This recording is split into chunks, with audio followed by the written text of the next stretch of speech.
Peace and Pan-Africanism. What up, y'all? My name is Brother Legend. If you're joining us on YouTube, BIGBROLGND on TikTok, you can join me. I host lives there. Tap the notification bell in the top right corner of my page to be notified when we go live. I do it on Tuesday through Sunday around 6 or 7 p.m. What's going on, y'all? Peace. What up? What up? I hope y'all can see the questions above me. I only got 2 today. They're yes or no, but we just gonna keep it straight to the point. Not sure if contention is the right word, but in a lot of our discussions, I've noticed that we usually end up in one place, and that place is usually either acknowledgement or denial of Black oppression. So I decided, why not just ask it flat out? That's the reason for the first question. We have other questions, and we end up talking about things that lead to either the denial or acknowledgement of oppression. So let's just ask the question straight up. I've got behind me, LeBron's not a billionaire, is he? Is LeBron a billionaire? Well, I got at least 3 billionaires behind me. I got at least 3 Black billionaires behind me. So ask yourself, what your answer is to these questions. Think yes or no. Then come on up. We could talk about it. I've got Tyler Perry, Diddy, Oprah, and LeBron behind me. People that are touted as Black excellence. The first question I feel is the most relevant. Are Black people still oppressed? That is what I feel like lies at the core of a lot of these debates and TikTok. I think a lot of the question that people arrive at is either a denial or acceptance, or a denial or an acknowledgement of Black oppression. That's usually where things get kind of, So let me know. If you want to come on up and talk about it, we can. If you want to come on up and talk about it, we can. It would be interesting to speak to somebody about it. These are yes or no questions, so it would be interesting. Don't forget to donate. Bring Down Babylon. That's our nonprofit. It is tax deductible. If you want to donate, that's the Cash App right there. $ Bring Down Babylon. It's a nonprofit. We're teaching children, creating an encyclopedia online, doing some fun things. I'm going to let guests up when we get to 2K likes, so keep tapping like, tapping like. Let's get to 2K. Let's get to 2K. Keep going. I got some people willing to join. Oh, we're over 2K.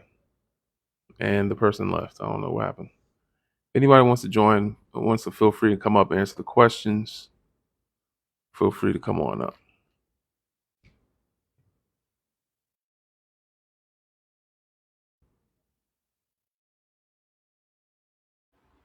How's it Hi, could you give us your age, race, and pronouns, please? going? 25, J. Pronouns can be whatever. I don't care. Okay. And your race? It can be whatever because it's all over the place. How is it all over the place? Because of my ancestors. No matter what your ancestors are, you're one person, so you have a race. It's actually all over the place. There's no such thing as all over the place on any form in America, bro. Like, what is your race? Okay, biracial. Wait, hold on. Let me guess. Somewhere in all over the place, there's a Black parent. I never said that. I'm asking. I'm kind of like assuming, but I'm asking. I I don't know, to be honest with you. What do you mean you don't even know what you don't know your parents? Did you grow up like the Joker? Maybe I did. All right, you're trolling. No, for real. Yeah, you're trolling. But I just wanted to come in. Yeah. Bye bye. Block party. Listen, y'all. I don't play that kind of game. If you can't come up and answer age, race, pronouns, please don't come up here. I'm all over the place. I don't know. It doesn't matter. Like, come on now.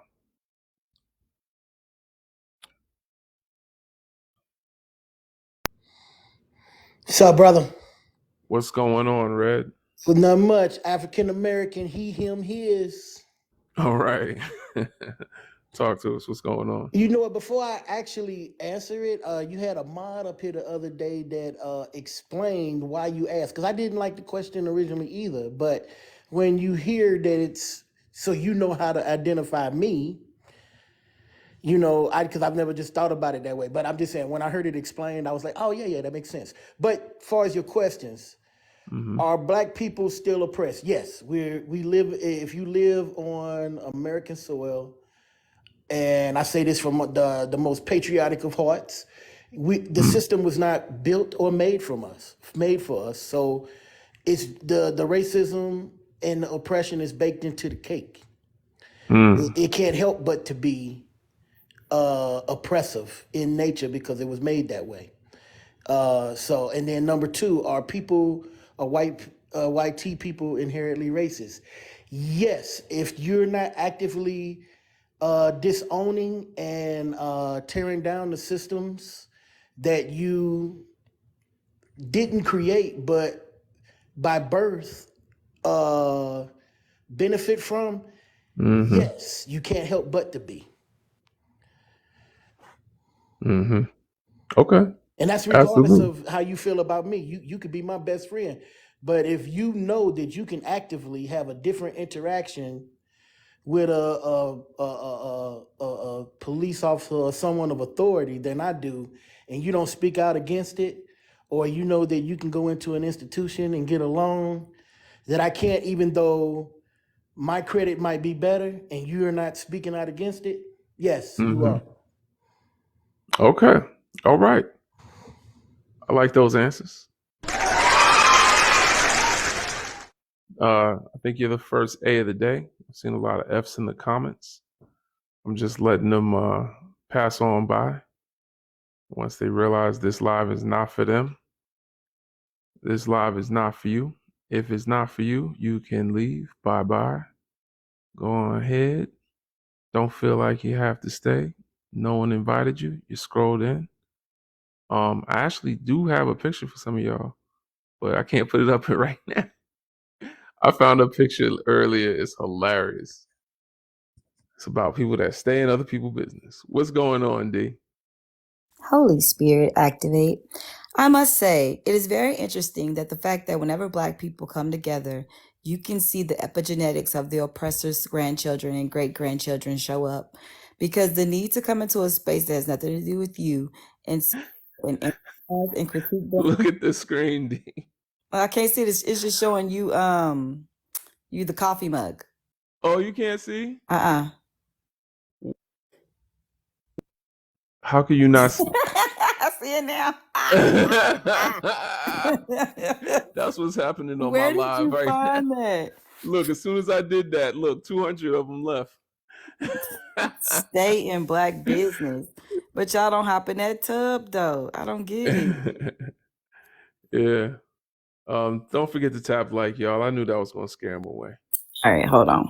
Cause the no, yeah, cause the when I first came in, I saw nothing but no's in the comments. No, no, no, no, no, no, no. They're not oppressed. Someone said I'm oppressed. Like all I seen was no, no, no, no, no, and I'm like, oh boy, because the answer to both of those questions is yes.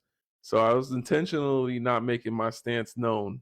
But yeah, they gone now. I put that up. Look, look, look. Is that we're at 130? It went from like 137. 430 to like 300 people left. Ain't that crazy? That's too funny. I don't know. I feel Yeah. like they know that they're a problem, but they're okay with it as long as they're comfortable. Mm. It's Mm. very strange. It's like this: we don't want y'all around, but we need y'all around type thing they have with black people. Yeah, we're gonna oppress you. Don't talk about it Right. amongst yourselves. You just shut up. Shut up about it. Yeah. But let's I mean, the reason I put that. Oh yeah. Okay. Go ahead and activate for us, D. Let me find my. Wait, hold on. Yeah, I forgot. I got you. Holy Spirit, activate, activate, activate. Holy Spirit, activate. Hello, hello, and welcome to Brother Legends Live. You guys, you are in Brother Legends Live. I need you guys to tap that screen. Tap, tap, tap, tap the screen and get active. Today, we need you guys to show some love and tap and tap and tap dance all the way all over your screen. I need you to tap harder than half the Negroes on this app that be tapping for massa. Tap the screen, share the live, invite your friends, your frenemies, invite your damn enemies, but make sure that you invite. Make sure that you subscribe here at Brother Legends Live. I need you guys to subscribe here and on YouTube, Brother Legends Live, and make sure that you join the Discord, b1initiative.org. But I need you guys to really be great and make sure you donate to bring down Babylon, where we're going to sit here and make sure we move forward with our people. At the end of the day, you can only build when you're caring to donate. So send $1, $2, hell, send 10. Better yet, send 1,000. But make sure that you're showing some love right off on your taxes. We're here for it. But also, you guys, make sure you subscribe. But you know what? I'm tapping out. Y'all tap the tub because we know you like to tap into black business. But tap up, you guys. We need to get to 50K. Appreciate y'all. Thank y'all for the gifts. We cleared the mayonnaise out the room. It's going to take a while for the algorithm to recover.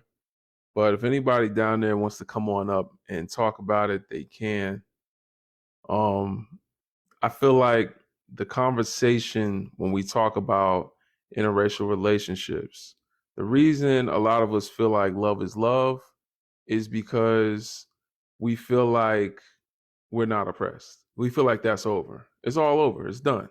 So I can love someone whose community still oppresses me because that to me is wild. Like, how can love and violence exist in the same like world? Like, love is there's no inequality between me and you. Like, we are both equal, and we have both decided to come together for a purpose in our lives. Like, how do you say, "Oh, I'm still more oppressed than you," or actually, you can't say that. You have to ignore it. You have to say, "No one's gonna judge me by my hair. Doctors are not gonna judge me by my skin and assume that I don't feel pain the way other humans do." You have to ignore it. You have to say, "I will get hired at the same rate as everyone else and paid just as much. I don't I don't risk my life getting pulled over by a police officer."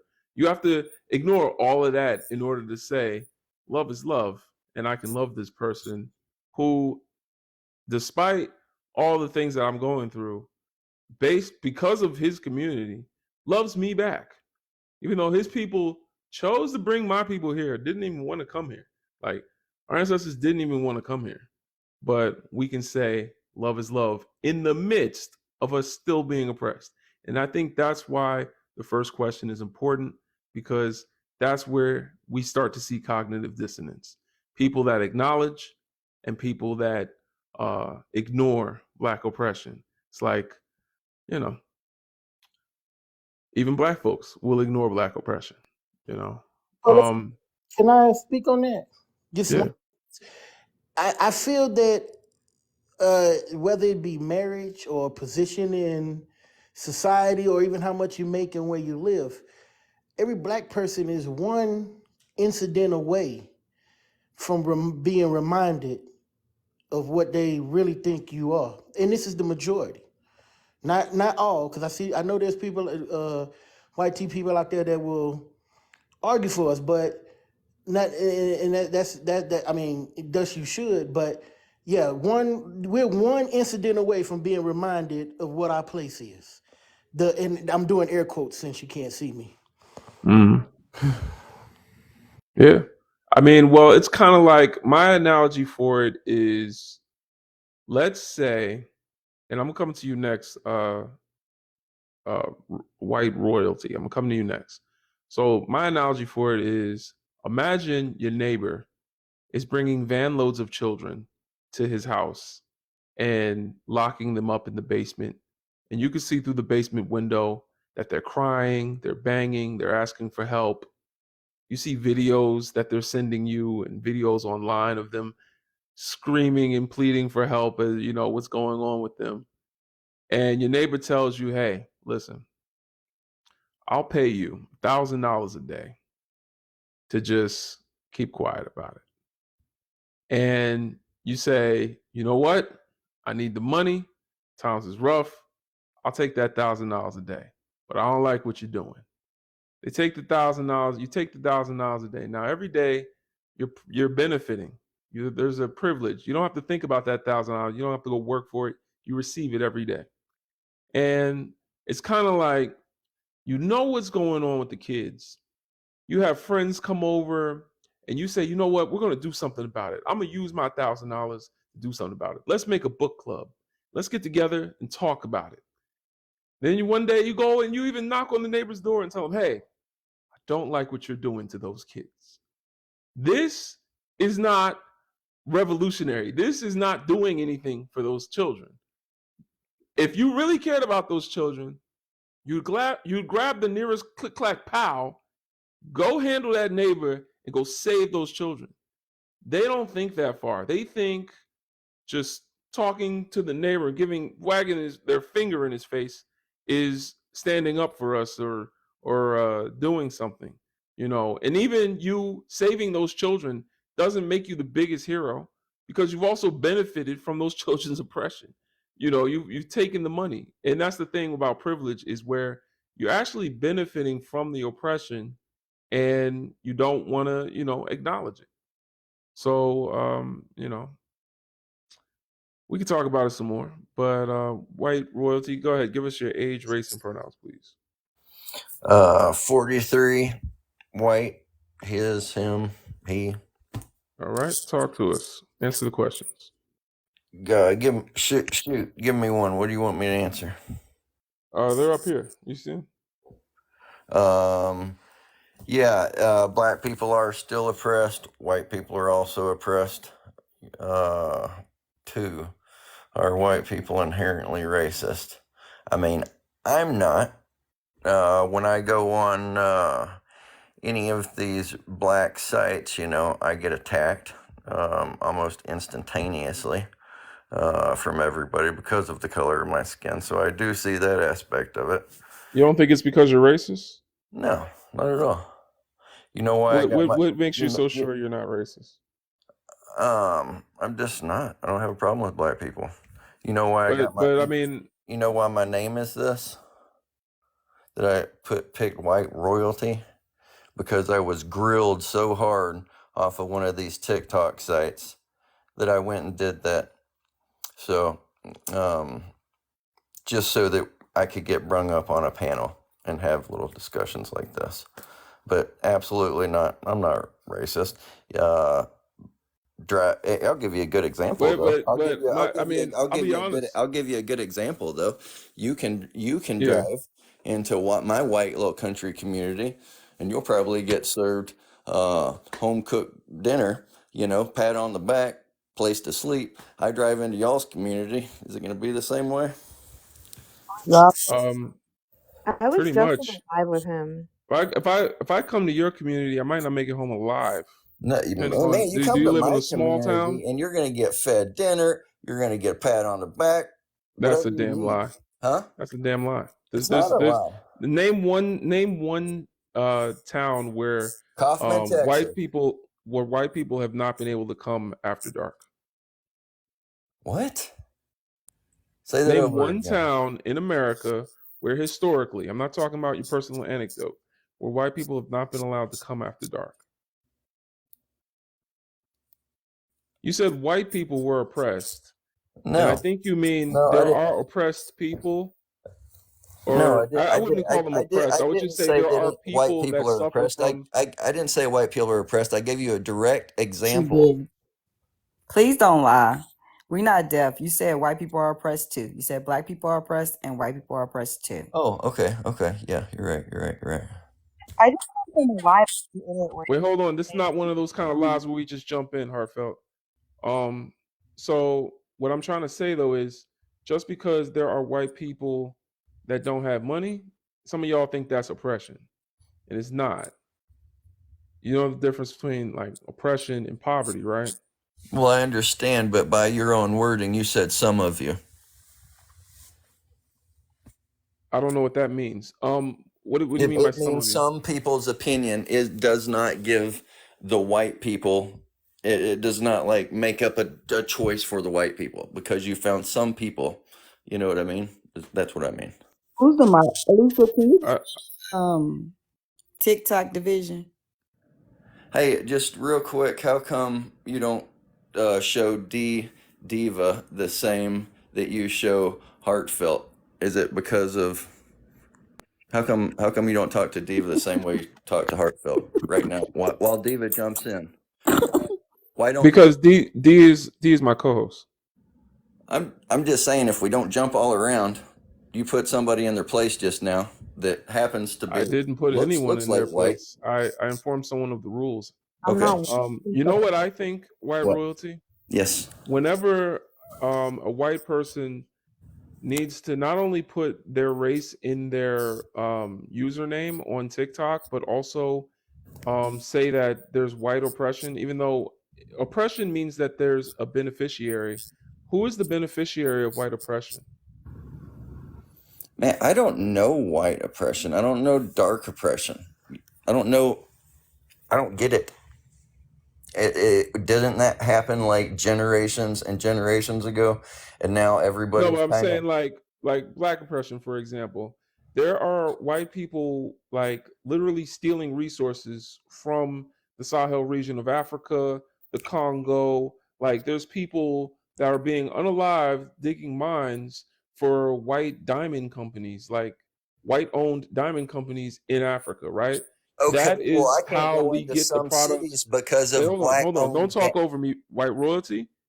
The first letter, the first name, the first word in your name does not give you the right to talk over me here, okay? Yep. So what's going on in Africa benefits all of Europe. What just the country Niger alone powers 25% of Europe with their uranium. 25%. 1 in 4 houses in all of Europe are powered by the uranium from one African country. In that African country, only 10% of people have electricity. And so that oppression where those people don't have electricity and they still power 25% of Europe benefits Europe because they Sounds like get electricity for cheap. sounds So like what I'm bad trying to business. say is white oppression should have a beneficiary. Who benefits from white oppression if not white people? Because if it's other white people, it's not white oppression. It's oppression of poor people. So that's different. It's not race. Okay.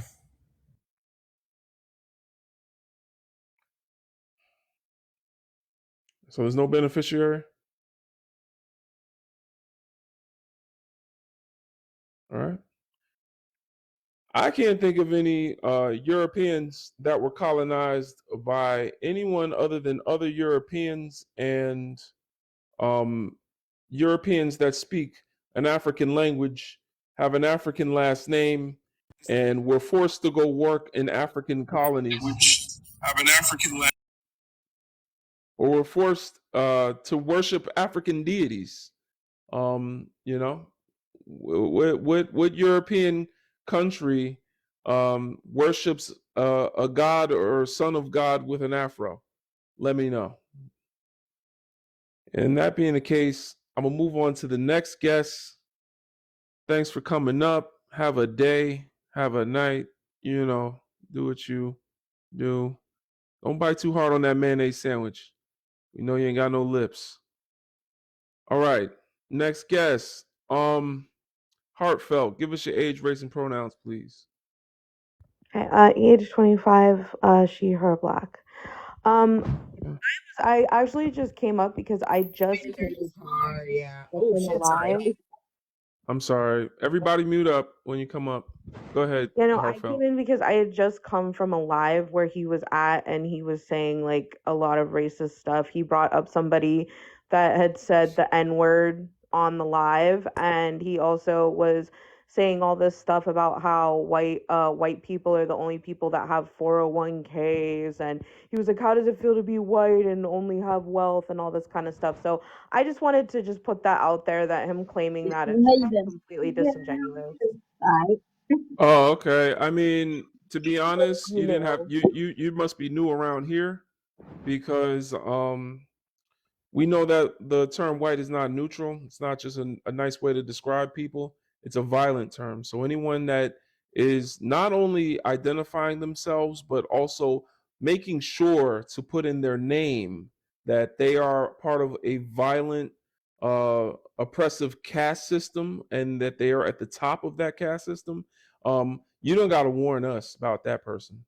Yeah. No, I mean, good point. No, I see what you're saying. I was just pointing out because, like people are listening and sometimes, people align themselves with something. So I just wanted to just throw that out there. But that's all I had to say. I can hop down. Okay. There are black men that are educated and well rounded. It's amazing how they don't give that same energy. They don't give that same energy to brother. They don't give that same energy to black men that actually stand 10.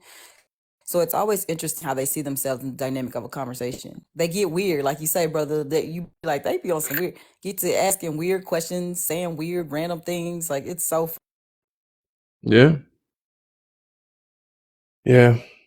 I mean, it's usually the same old spiel, and there's so many different ways to like come at what they're saying. Like, there's so many ways to like, well, it doesn't work what you're saying because of this, that, the third. It's like, which is the best way to to explain to you how you're wrong?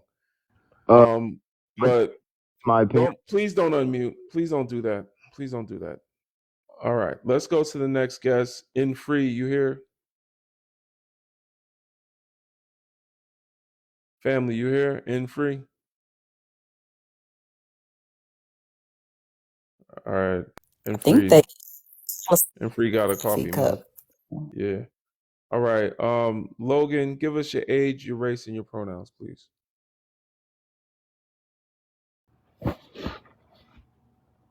All right, so I'm black for real. So I just wanted to make my profile this so I can get bumped up. But so my dad has a construction cleanup business and all that. Give us your race. Oh, you give us your race. Give us your age and pronouns. Oh, I'm 20. My name Charles. CB Charles Bedwell. He, she, they. Choose one.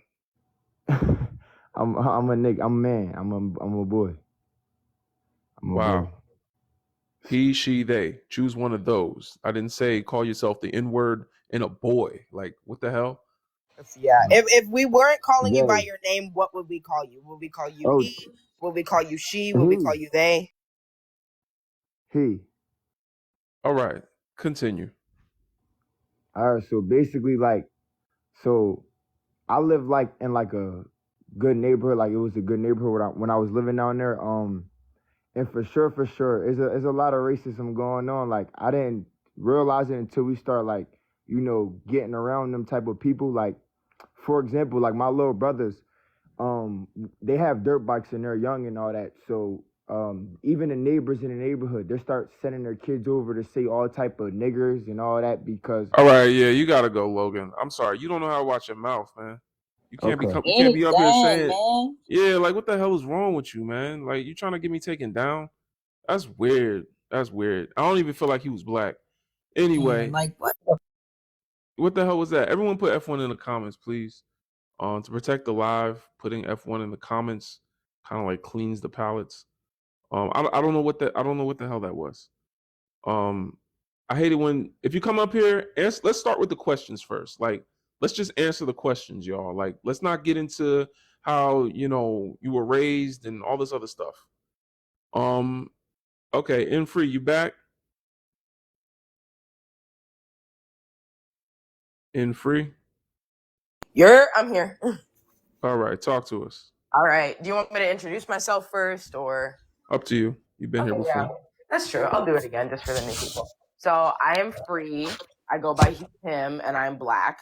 Nigga First what? question: Are Nigga black what? people? Nigga what? Nigga what? What? Nigga what? Nigga Kick him what? off, Lisa. Nigga what? Child. I'm fucking hitting the hoot nanny. Anyway. Please, why'd you have to say the F-bomb after that? Please don't do this. Oh. Y'all gonna get me taken. I'm gonna have to restart this live, man. It's live, kick, y'all. Come on, we gotta be conscious. Like, This is a please, black y'all gotta room. stop. Come on now. That was insane. That was insanity, bro. But yes, first question: are black people still oppressed? Absolutely. Just because legally we are not technically oppressed does not mean that it doesn't happen or that there aren't, what's the word? Down low ways that black people are still oppressed. There are many, I don't know exactly what the term is for them, but they're essentially laws that aren't explicitly written to be racist, but when you look at who they affect, it is going to affect majority black people. Not to mention that social services that were meant for us to get back on our feet are oftentimes given to our white counterparts who might not need it as much as we do. And then are white people inherently racist? If they haven't taken the time to unlearn their anti-blackness and settler colonial tendencies, which a lot of them don't even want to acknowledge that those tendencies exist, then yes, absolutely. It is unfortunately ingrained in white culture to have a superiority complex and to what's the word? Just to be racist. Like, it is, unfortunately, it has been ingrained in white culture through the centuries of our oppression being treated as a potluck for white people. So absolutely, 100%. Okay. Thank you for that. I really got down to the important questions today. I could tell by the reactions of many people. I've gotten a lot of wild reactions today. I've been called the N-word a few times since I started this live, exactly 32 minutes ago. Interesting. This one that's what I was saying earlier was, we've hosted lives about other conversations, and whenever we host lives about interracial relationships, we can host lives about reparations, we can host lives about anything going on with our people. It usually comes down to one major point. Do you believe black people are still oppressed or not? Do you ignore it or acknowledge it? That's, to be honest, I feel like the core of the argument. And that's what I feel like is the reason I'm getting the responses I'm getting today. Moving on to the next guest, Lisa Renee, give us your age, race, and pronouns. Hello, I'm 21. I am African Black, and my pronouns are she, her. Okay, talk to us. I would agree that Black people are still oppressed, mainly because if the majority of the population of the Black race, which is in Africa, is still, they live in fake independent states and they live in very interesting standards of life, I would think even if you are here and you have your legal freedom, it's very easy for people to still go back to the mad hats in Africa, yada, yada, yada. So, you can't really have freedom if the majority of your race can easily be, put into modern slavery and things like that. True. I really doubt that. I wouldn't though argue that white people are inherently racist because that implies someone was born racist. No, it doesn't. No, it doesn't. I No, would it say doesn't. No, it they doesn't. No, it doesn't. Stop. No, it doesn't. Inherent is not innate. You get the two words confused. Look up the definition of inherent. It means a permanent or essential part of racism. So, given the context of the conversation, racism. So, we're talking about inherent. We didn't say innate, which means that if someone is inherently racist, it just means that they were brought up in a racist world that taught them a superiority over non-white people. It doesn't mean that as soon as a baby is born, it looks at you and thinks the N-word. It means that as soon as by the time a baby turns 3 years old, it has seen enough black people um, as thugs and gangsters on TV. It has seen itself, another white child in TV commercials and dolls, enough to know that when we do the doll test at 3 years old, that black is seen as ugly, black is seen as suspicious, black is seen as bad, black, and so they grow up that way in society, meaning racism is inherent to the social structure of today. Then I would agree. I just googled the word. The translation for in my language is asili, which it's a way of being socialized and being culture and traditions. So that is true, because a lot of them are unfortunately raised in, just from the get-go, they have a superiority complex. Even just if they look at history like 50 years back, they will feel like they are better than other people by the history that was left by their grandpa or whatnot. So in that sense, I do agree that society, and especially their society, doesn't really equip them to move away from the racism. In fact, in France right now, a lot of them are telling Africans or other immigrants to get out of the country without realizing how much they really benefit from those immigrants and how much they're taking from those immigrants that are coming into their countries. So I'm always just like, wait, why do you feel like you're better than these immigrants that are coming in? They feed you, they clothe your grandpa, like they do everything for you. How dare you? Yeah. Well, I heard that. Yeah, I'm glad you're able to understand the definition. I feel like you answered both questions correctly, sister. Appreciate you. What part of Africa are you from? I am Congolese, and I am in the US, in the Midwest. Hey, we love to hear that. Shout out to the Congolese brothers and sisters. Free the Congo. Thank you. Yeah, we got a nonprofit link in my bio, b1initiative.org. If you want to take action and assist our brothers and sisters in the Congo, even if your lips are thin and you eat scones for breakfast, you can also sign a postcard that gets sent to help the people in the Congo. They're the reason that we have the phones, the electric vehicles, and pretty much everything. We definitely should use these devices to lift their voices. But yeah, thanks for coming up, sister. Thank you. All right. Shaka, give us your age, race, and pronouns, please.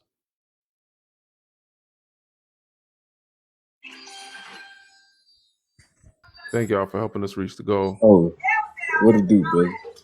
Peace, King. What's going on? Man, doing a little housework while doing this interview. Oh, okay. All right. You sound like you busy, man. This does a lot of stuff going on. Yeah, I can pause till I get done. All right.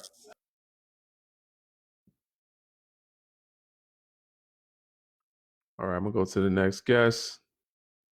Diego Fresh. Give us your age, race, and pronouns, please. Hey, how are you all? I'm 40 old. I'm African American and him.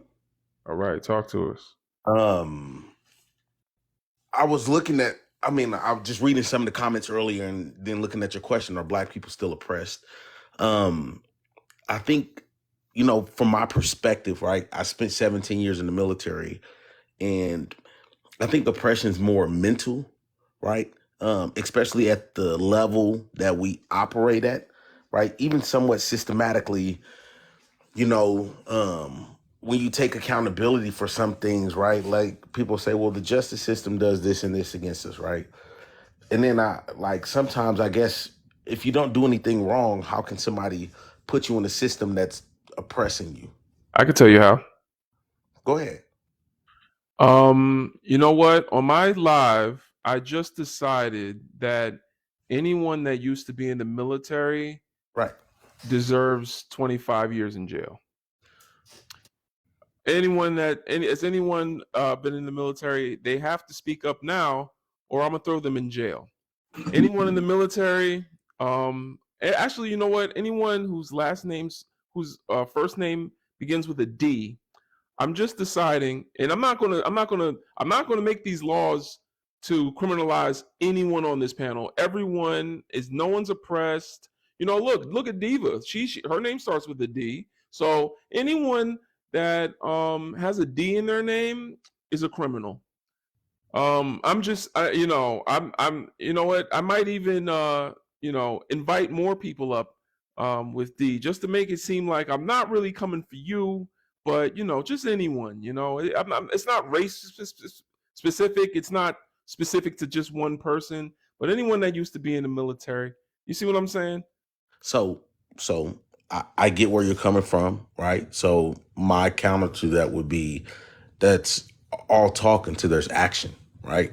So a lot of times, everything that we see media wise, whether it's on TV, social media, it's all just talk or hearsay, right? For example, I while I was I've joined the military early in the 2000s. I got in trouble while I was in the military, and I got a felony, right, for shooting at someone on the highway, right, during the height of the war. And I was like, damn, my career's over with, correct? So I'm in Colorado. This happens in this area. And this is when I realized, like, I do get it. Things aren't fair, but I also believe it's whatever team you play for at the time, right? So Of course you do. I didn't. Right. Well, I wound up still receiving the felony. I got 2 years probation, of supervised probation. And the general, when I got back to base, I went to see the sergeant major, and he took me to see the base commander. And the base commander called the judge and was like, well, I'm sending him to Iraq. Take his ankle monitor off. And then canceled all of my 24-month supervised probation. You know what I'm saying? Then, it's just different instances like this all So over the you world. feel like they saved you when they literally use you as a tool I for was their benefit. Well, here's the deal, right? It still was my choice to be in the military, right? So when everything It's comes also down your to it, choice to come on this panel where having the first letter of your name be D is illegal. Your yeah, choice. You might not have known that when you first came up, but it's your choice to stay now. I could throw you in jail. but it's still hearsay and talk. What you don't What do you understand. mean? Go ahead, dude. I was gonna say what he's I'm not like, understanding is he's still a tool. He still was sacrificed. So at the end of the day, just because you feel like they alleviated some level of stress here on this land and put you on a land where there's more danger, you feel as if, oh, they saved me. See, I had options. And in reality, you were just a weapon you just a tool. You were just being okay, used left or right. Either way, you're in a system being a black person where you are gonna experience some level of oppression where they could utilize you. If you're not beneficial, then you can go to jail. But since you were in some ways beneficial, I could send you over there to fight my war, then yeah, we'll use you over there. Like you're a sitting okay. duck, So sir. let me ask you this, right? So now I own, right, what you can go look up, or you can go to my page. I own 5 commercial cannabis grows here in Washington State, still with those felonies, right? And everything that everybody told me was that I wouldn't be able to get a license, and it was all hearsay. It was always all talk, right? And my whole experience, right, which I'm trying to share, Why are you is that a doing it in lot. Washington State? What do you mean? Why aren't you doing it where black people are? Like 60 to 70%, I believe, percent of the black American population are in the South. So why aren't you doing it in Georgia? Because one, cannabis isn't legal in Georgia. Why isn't it legal in Georgia? but you're not hearing what I'm saying. Well, I'm Like, you just have to saying, you go into the whitest part of the Legitimate question. country to make money because black people still oppressed. They can't do that where they live at. Just like I said earlier, they make laws that make blackness illegal without putting black on a paper. They say, you know what? It just happens to be illegal. Anyone with the name But D, anyone with cannabis the is name smoked that starts with D, by. it is illegal for you to be here. You see You what I'm have to saying? at That's the the same very thing. least. Anyone Oh, sorry. where black people exist the most, we're just gonna so happen to make cannabis illegal like it's some dangerous thing, even though in the whitest part of the countries it's legal. So how can something be wrong in one place but not wrong in another place in the same country? But then also it just so happens, coinky dink, that the place where it's the most illegal is where most black people live, and the place where it's legal is where most white people live. Like, Coincidence. Okay, Wow. at the very least, you have to acknowledge so that let's cannabis being illegal is a tool of white supremacy, and there is racist stipulation baked into those laws.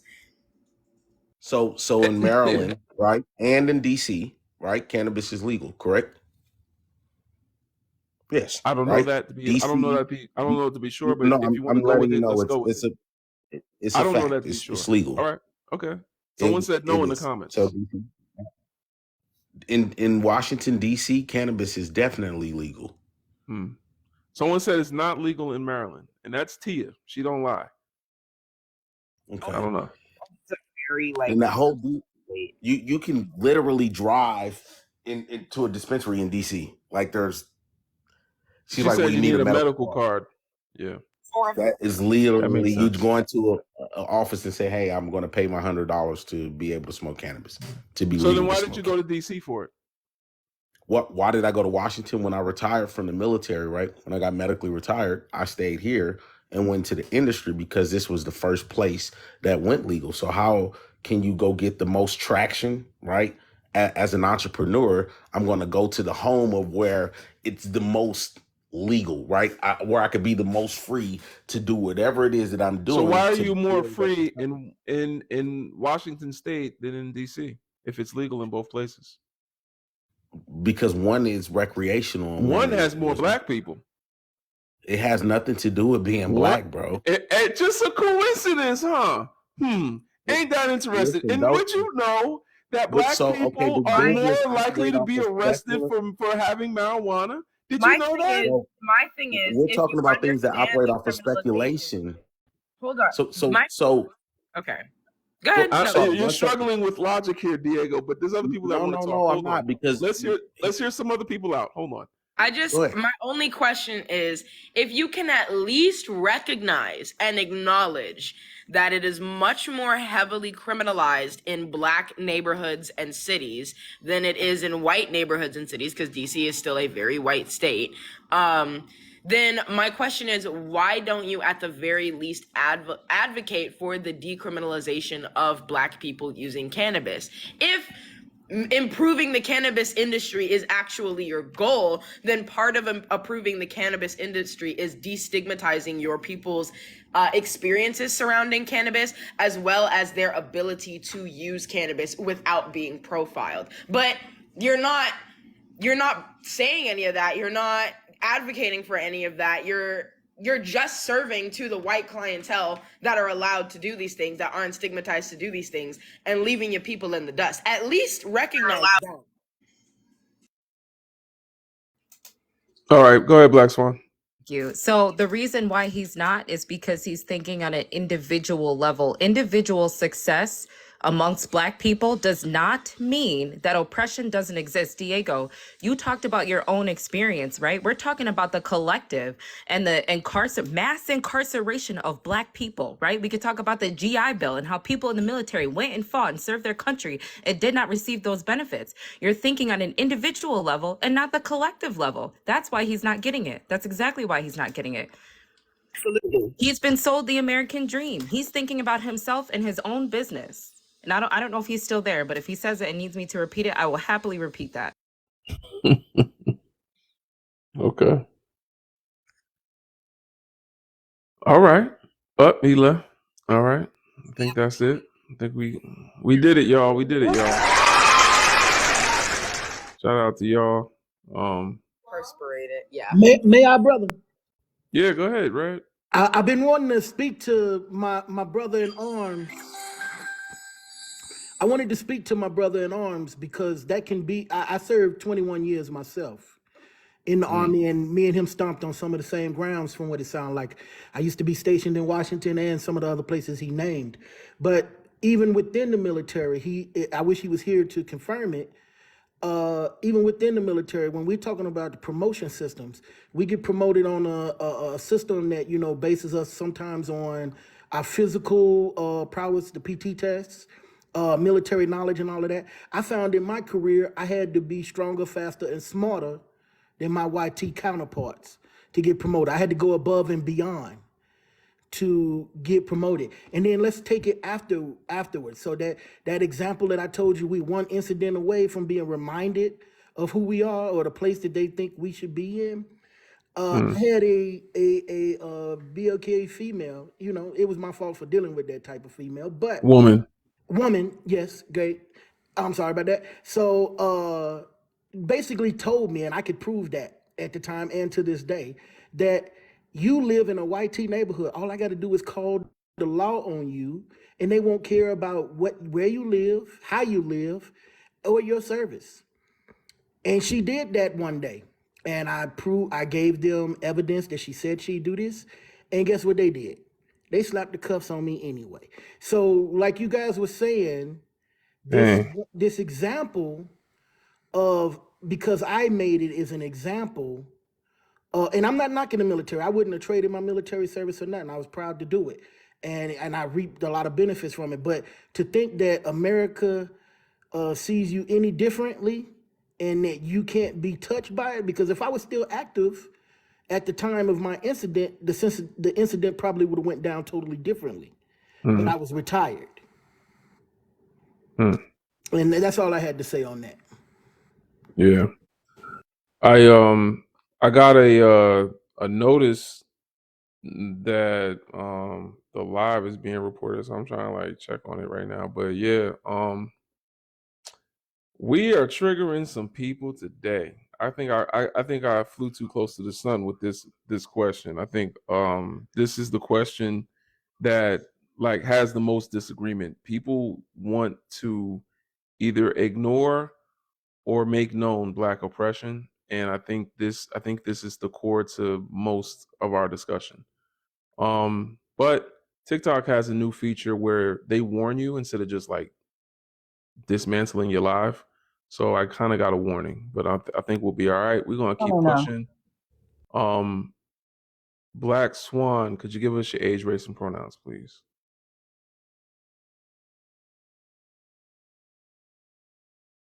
Black Swan, you here? Yeah, sorry, I'm just All moving to right. the area at my house real quick. Oh, okay, my bad. All right, I'm here. Okay. All right. So my age is 33, my race is Black, and my pronouns are she, her. All right, Queen, talk to us. So we were on Khan's live this morning, like we were yesterday morning too, talking about oppression, and it's changed, right?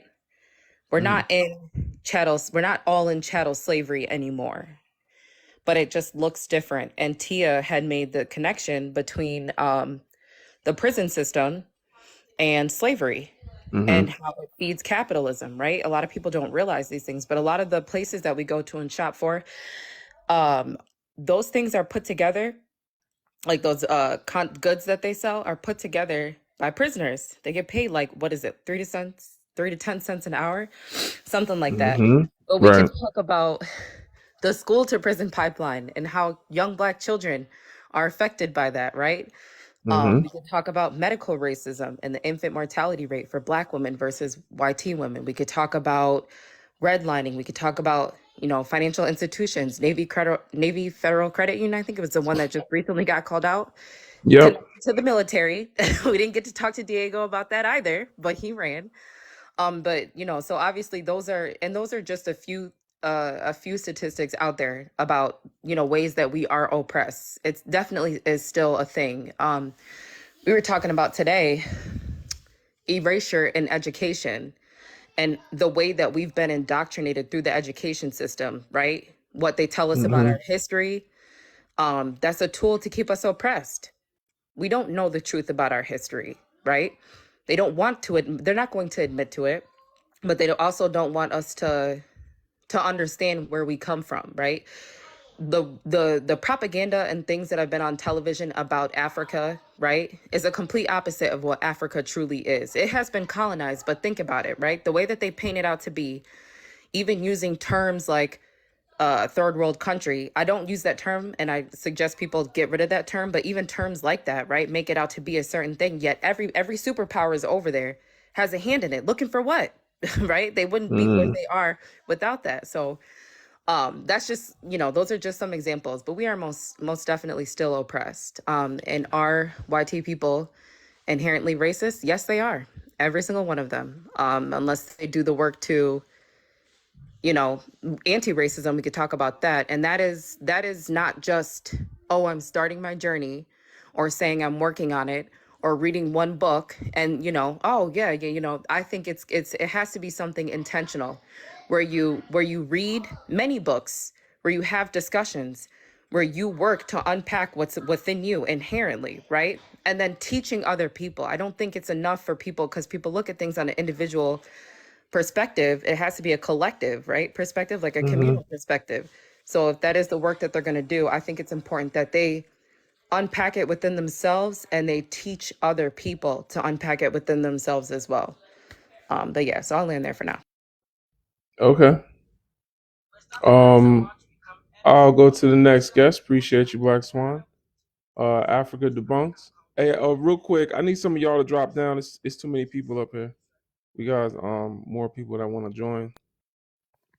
If you could, please. Thank you. That was great. Oh wow. I hate it when I say that, and then the people that was waiting left. It was 3 people waiting, but we do got 1 person there. The legend, it was Go fascinating ahead. just listening to that military brother talk. Is that he doesn't even know that he's a victim. He doesn't know that he's a victim of America Inc. That Right. like he made a mistake as a very young man, and he was and rather than go through the criminal justice system, he thinks that the military coming in and saying, "Hey, don't just let him rot in jail. Let's send him to a war zone." And like he thinks that they were doing him. He thinks that they did him a favor. They said, no, don't have him rot in jail. Let's use him. Let's functionally use him. Let's use him to a war zone where he can traumatize brown people and pursue America Inc.'s interests. And he thinks that they did him a favor. And he comes back to America and he can't even be in his own communities. He has to go all the way to one of the least black states in America where they have completely different laws, so he can set up businesses that are illegal where most black people live. And he doesn't know that he's a victim. It's the military brainwashing is absolutely fascinating. Yeah. When we talk about like our black people oppressed, one of the ways, and I'm sure there's parallel laws in America, because there's parallel laws all the time. But here in the UK, one of the ways that like I've seen it with my own eyes, because where I grew up in is unfortunately one of the more deprived communities. But like is like, I don't know. I think it's like you guys have the equivalent in like RICO laws, but here we have laws called joint enterprise laws, which means like, if like they're laws that were created to go after organized criminals, so organized gangs from like Albania or from the rest of Europe, and there's laws that were meant for organized crimes like mafia, Russian mafia, Italian mafia, Albanian mafia. That's what the laws were created for, highly organized like crime syndicates. But what happens in the UK is that those laws by and large get used for black people.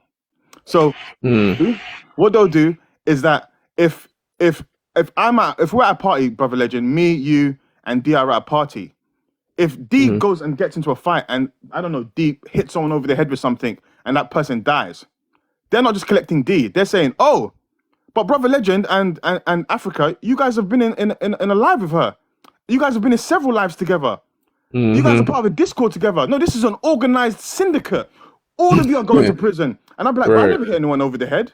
I never got into any kind of altercation.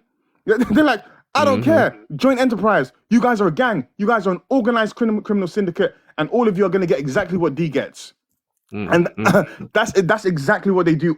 And I've had friends that got like it's so perverse and criminal and unfair. Like I've had friends when I was 18 get slapped with 10 years because they happened to be at a party where someone else did something wrong. And what the criminal justice system is that they'll just comb through your social media. They'll say, "We've seen you. There's a picture of you with these guys," and you'll be like, "But we went to school together. But he lives 5 minutes down the road from." It doesn't matter. You guys are part of an organized criminal syndicate. We have evidence that you guys are together. We have evidence that you guys are friends. We have evidence that you guys maneuver together. And you'll be like, "Yeah, this is what friendship groups are. They don't care." And I think when we talk about like, are black people still oppressed? Like when we say, my question when people ask that is about black people oppressed, or when people suggest that black people are no longer oppressed, my question is, all right, when did black people become unoppressed? When was the oppressive dynamics unraveled? When were they addressed, and when were they undone? Was it the 60s? Was it the 80s? Was it the 90s? Tell me when was there a legislative and social push to undo the damage and the oppression of black people? And like people can never give you an answer. People just think that like, because for me there is no cure for decay.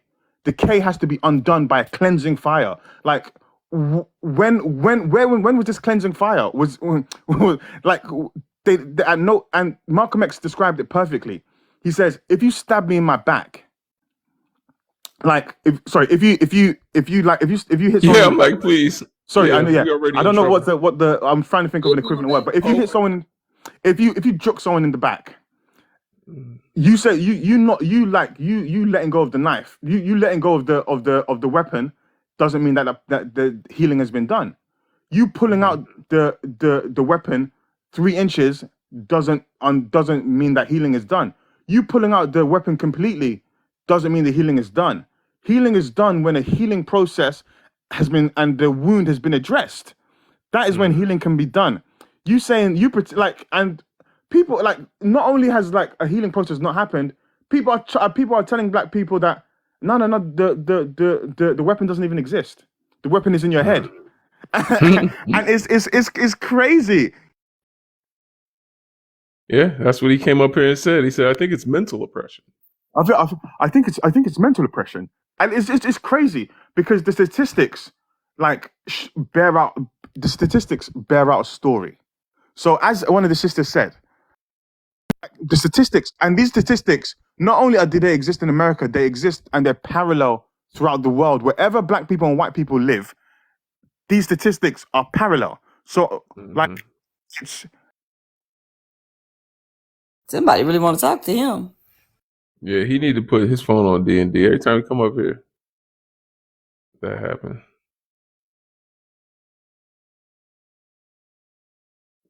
So it's hotline bling. every mode of functionality that human beings live in, the statistics are showing that black people have statistically worse outcomes than the white people that we live by. Why is that? So there's only two alternatives. It's either black people are oppressed or the black man is inherently dysfunctional and cannot manage in the world. And if the black man is inherently like innately dysfunctional, why weren't we like this 1,000 years ago? Why weren't we like this 500 years ago? And we are genetically the same. We haven't changed over the last 1,000 years. What has happened? So like we know historically the like African people and black people have not always been like this. Like I think it's for some people it's the cognitive dissonance where people are like, it's all in your head, it's all mental. And if you just think right, but I it's all in your head, and you got sent halfway across the world to kill to unalive brown people, and you don't know you're a victim, but it's all in your head. Was it all in your head when they made you put on a US military uniform and sent you thousands of miles away from your family to go and fight for America Inc.? Was that all in your head?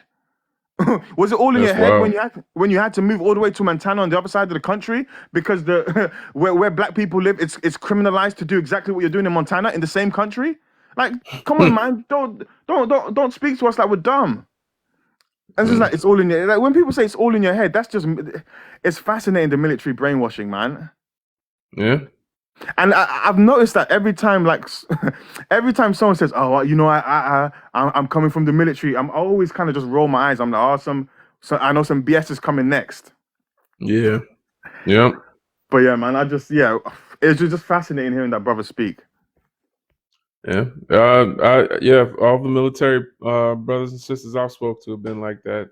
I knew one dude, and this is a little off topic, but one dude, he was from Liberia, and he was in the military, and he would listen to country music. He had the hat, the boots, and he looked like Akon's cousin. You know what I'm saying? Like he looked like you would never guess, but this man on the inside, he was what's that guy? He was what's that guy thing from back in the day?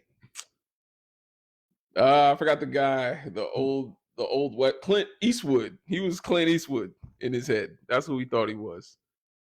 He definitely did. But yeah, appreciate you, brother, for that Brother, perspective. you know what's also crazy? Statistically, like, what's it called again? If you're a black serviceman, you're statistically more likely to be punished. You're statistically more likely to be court-martialed. You're statistically more likely to die. Why do you think that is? Like, even within their world, the statistics are showing them the exact same thing across the board. Yeah. And they can't put like one and one together because it's this deep level of brainwashing. Yeah. Comment to that. Yeah, go ahead, Red. While I didn't agree with my last guy, I don't like the level of disrespect that we're giving the service member. I was born and raised on the south side of Chicago. Options to leave those types of environments are very limited.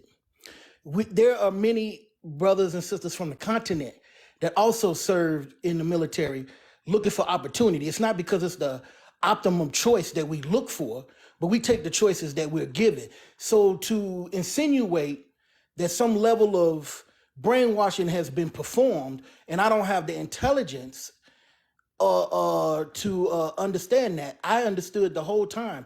And I even discussed my voting decisions while the whole system is not optimum for us, but I still voted as I was a person on the south side of Chicago because even though a REP person, if I can not say that, Republican being in office, it was best for me because they're going to pay me the most when they're in office. They're going to make sure I get that 2.5 or whatever 1.5% raise a year in the service, but I've still voted like my people did back home because I was more concerned about their interests. So let's not insult people of color or African Americans that serve in the military and reduce us to brainwashed zombies. We have opportunities. My children. I don't think that's what anyone was trying to do. It's You know, understanding that you think because someone took something and made you an ornament in another location that all of a sudden this world protected you.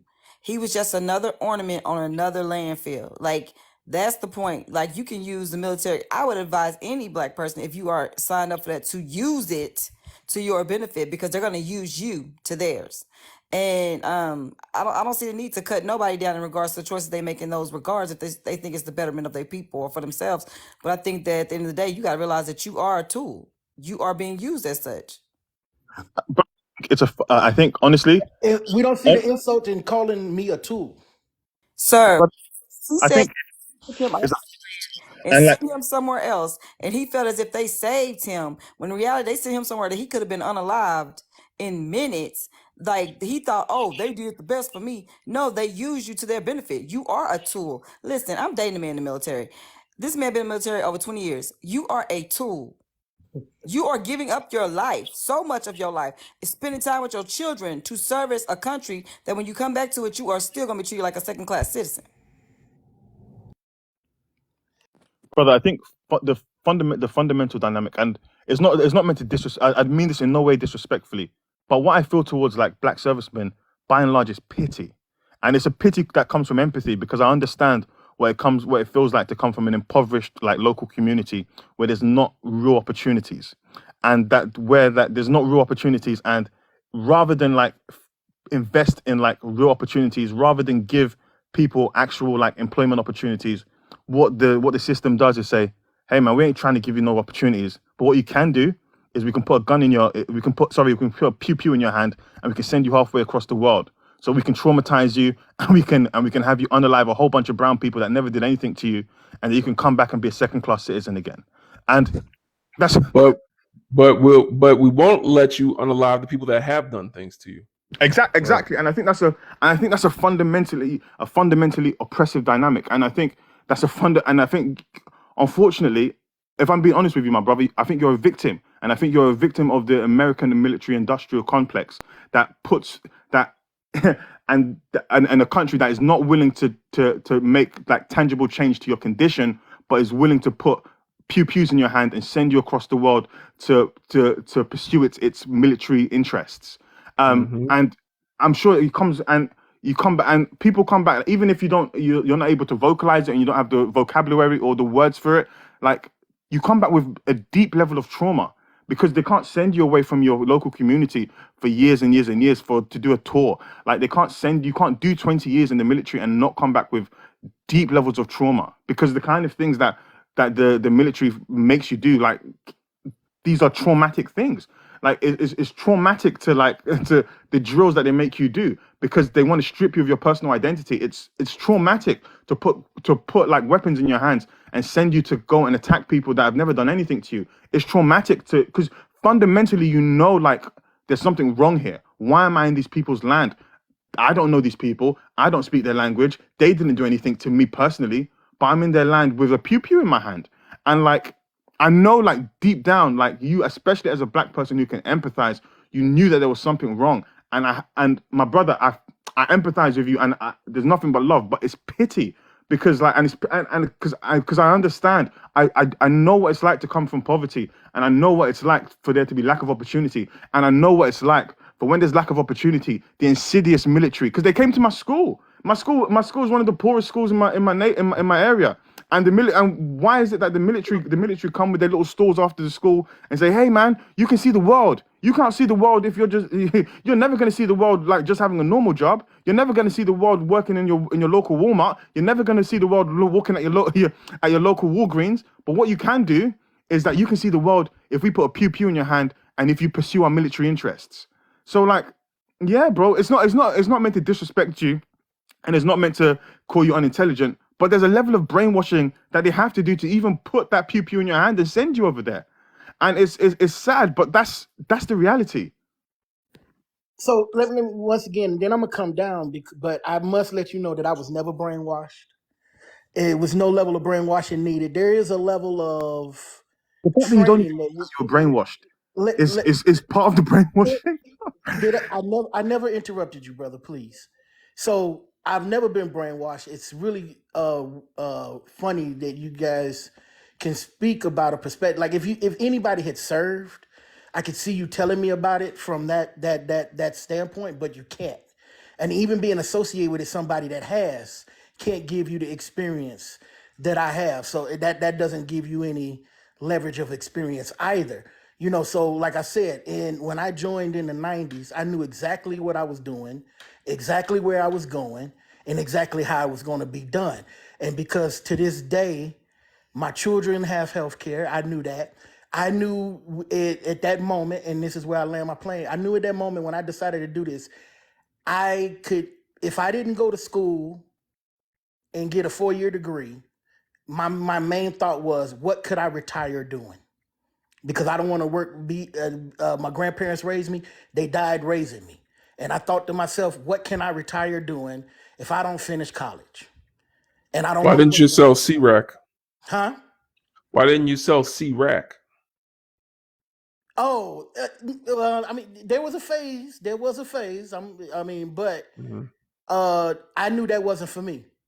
I knew the criminal lifestyle wasn't for me, and But do you think that same way about people that join the military as you think about those that sell C-Rack, No, I do don't you even look at think? them in a negative manner. Okay. People do what the circumstances call for. So that's my point. It's not about looking at anyone in a negative manner that's trying to survive. You were put in survival mode for a reason. Historically, you're literally seeing the remnants of why you had to choose that over choosing a career, going to college and starting a business, or going working for as a CEO in a company where you would literally be based off the actual moral and skill that you offer more than the color of your skin or you showing up as a black person. It is the dynamic in which white society has put black people in that you chose that as an option. That wouldn't even have been an option had you had half the opportunities that YT people have normally. I think that's the problem that y'all are missing these conversations. I'm not telling nobody to sign up or not to. If you feel like that's the best opportunity for you to thrive, what I said, and I'm gonna say it again, is use them because they're gonna use the hell out of you. They're gonna take away your best years. They're gonna make sure that either physically you're gonna be damaged or mentally you're gonna be damaged, and you are gonna go over there and do the work for them. It is almost, that's why I told Jen, I was like in the chat, I was like, it's a catch-22 to what the brother was saying, because the catch-22 is you could be locked up in a cell or you can go be on a land that you are not familiar with and be in a cell, because you're still being told what to do. You're still being told what time you're gonna wake up. You're still being told what you're gonna show up to do. You're still gonna be dressed up and show up, and you're gonna unalive people that you probably don't even want to unalive.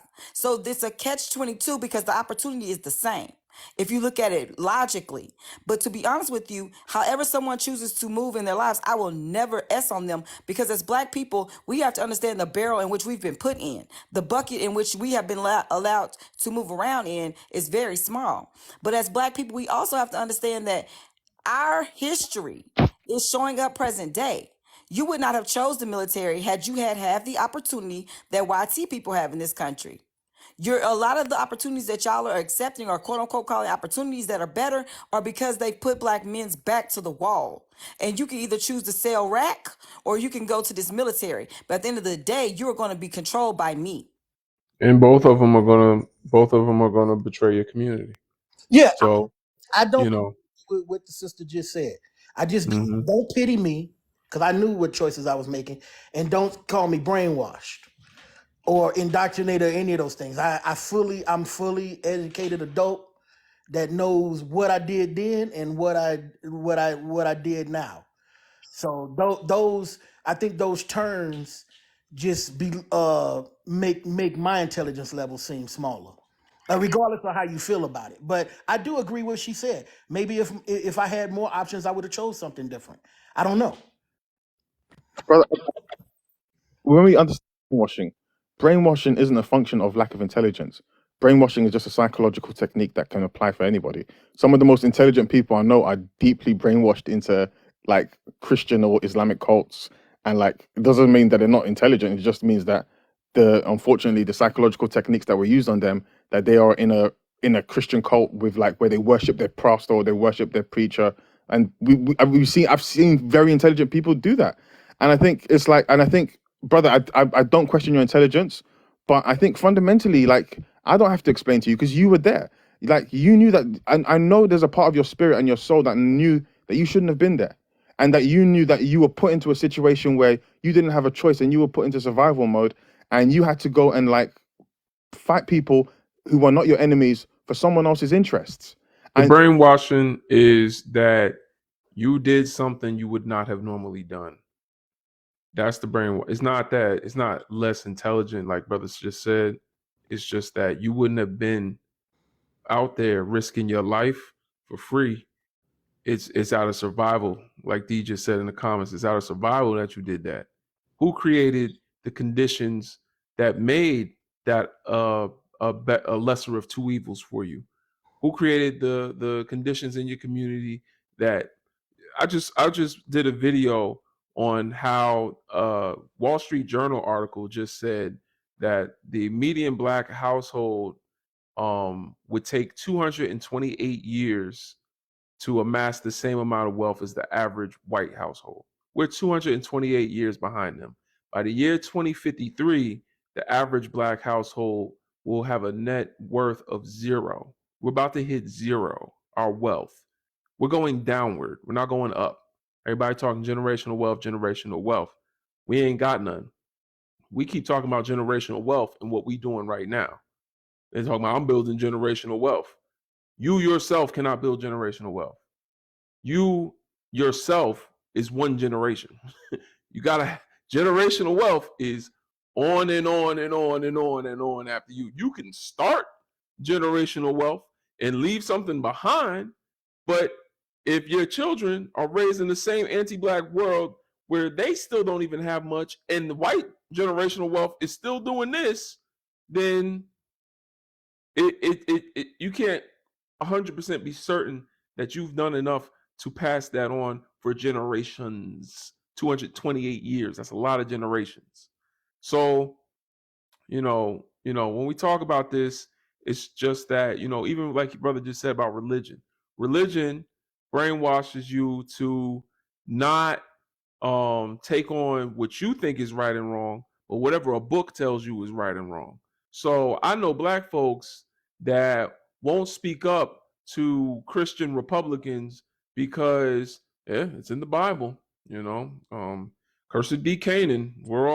We were slaves because Noah cursed us. And that's just that's what it says. So it's like there's people where they won't talk bad about someone that call them the N-word. They like, well, Jesus said turn the other cheek. So it's like that's when you betray your code of ethics or do something that you would not have normally done, then you're doing it out of survival mode, and that's even doing it out of survival mode in itself is a form of brainwashing because it was intentionally planted. Part of the hypnosis was I'm gonna create such a lack of resources in your environment that the best option for you is to betray your community. Now you can do that doing selling C-Rack. You join the music industry and make songs that I can use as propaganda against your own people. You can, I don't know, like there's many ways you can go to exploiting your own community. Shoot, join the Republican Party. You can go risk your life for us in our military exploits of other nations. There's many ways. And if you're good looking and well spoken, if you can put words together good, and you're good looking and young, hey man, if you're willing to if you're willing to poo poo on your own people, you can make a lot of money on TikTok. Yeah, that's true, man. You see a lot of those. Yeah, I'm gonna go to the next guest. We got some people coming up here. Shaka, could you give us your age, race, and pronouns, please? All right. Now I'm done. But my name's for y'all. My bad. My name's Shock. 20. Black and no back. My pronouns he him. All right, talk to us. Number one. Of course, black people still oppressed. Like, oh, we oppressed mentally. We oppressed physically. We oppressed economically. We oppressed.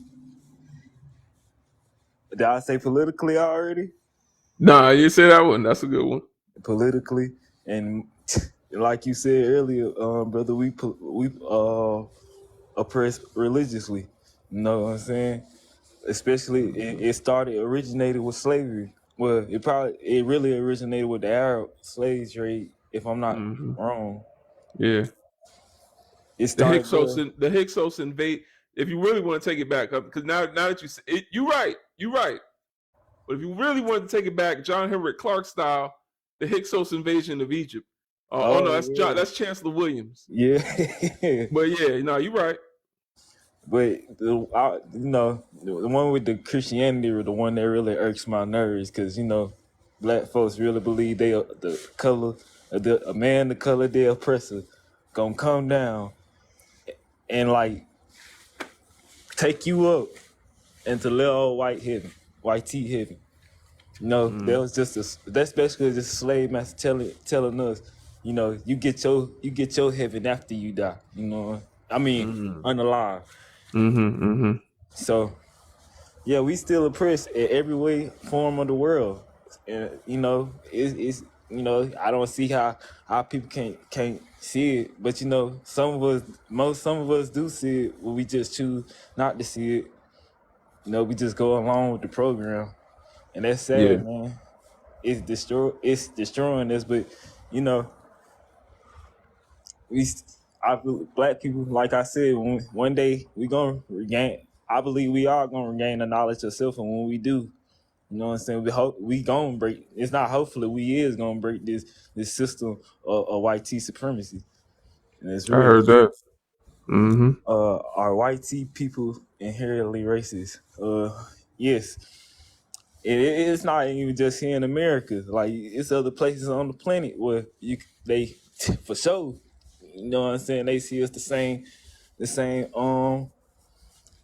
way. Like example, like when during the war, I forgot what war it is. I always forget.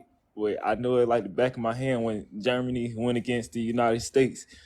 You know, they still we was fighting for the United States, and we still was segregated. They even let their enemies sit in the same hall as them before they'll let us sit Mm-hmm. in the same hall as them. And that's Mm-hmm. crazy. And that That is is crazy. crazy. Only time we could come in that hall was to, wash dishes or scrub the floors or if we feed them. And that's crazy. They'll rather, and the reason why even though those two were enemies, they still found a common ground over us because they were white tea. Mm-hmm. They still found a common ground because of that. And that's within the country. Like you Mm. really think the white tees, like political leaders in the country, respect those African political leaders? No, Mm-hmm. they don't. They laugh at Mm-hmm. them. Like they go there begging. They don't listen, bro. Like it starts when they growing up. Like they taught to do that, but it's like, and then you have some who try to throw the victim mentality on us. When it don't be the victim mentality, it's just you have white tea fragility. If I said the Mm-hmm. word right, but it's crazy. So yeah, they Mm-hmm. definitely are inherently racist. It ain't really nothing we could do about it. We tried fixing it. We tried, but it didn't work. So we gotta do this another way. Yeah, I heard that. Well, appreciate you, brother. Okay, Thank you anytime, brother. for that contribution, as always. Let me go to the next guest. Petty Prince, give us your age, race, and pronouns, please. How you doing, brother legend? Petty, 28 years old. I'm a black man, and I go by he, him. All right, talk to us. All right. So, number one, it's funny because in the world that I live in, obviously, some people don't live in the world that I live in, but it is very obvious, based off of my background and how I was raised, that we are still currently oppressed. Because the thing is that with my upbringing, my father was the first person to get us out of poverty, first generation out of poverty.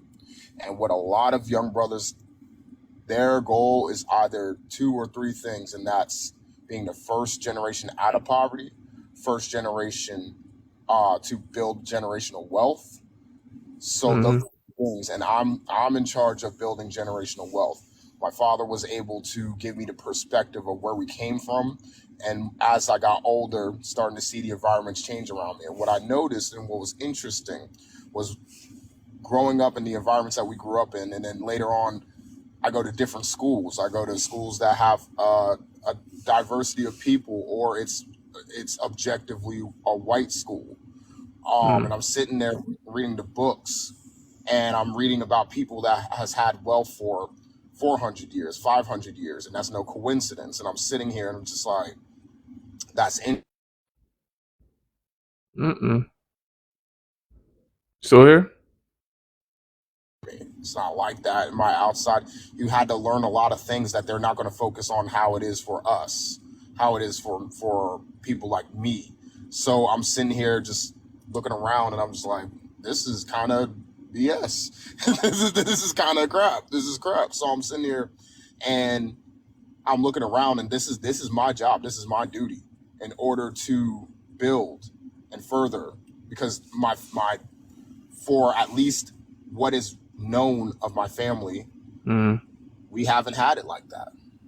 And we never, and the reason why is because that, not just because of what has happened to us or what people don't understand, it is the aftermath of what has happened to us. I always said that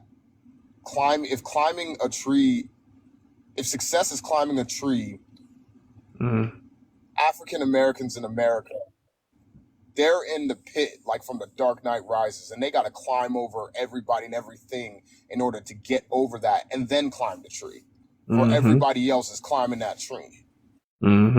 So the only benefit of that is that once you climb that impossible pit, you're gonna climb that tree. You know, you're gonna know exactly how to do that. But the thing is that very few make it out. There's so many people that we know that are on, our social media, and they're still doing the same things that we wish they weren't. They're in an environment we wish they weren't, but that's what it is. And and honestly, my goal is to not only build generational wealth, but to have an opportunity in a world where people aren't left behind and they have an opportunity to do so. There's no way that people can go into a low-income neighborhood and see liquor advertisements. They can see cigarette advertisements, and they could see all these things that you would not see in a suburban neighborhood, and say that there's not a systemic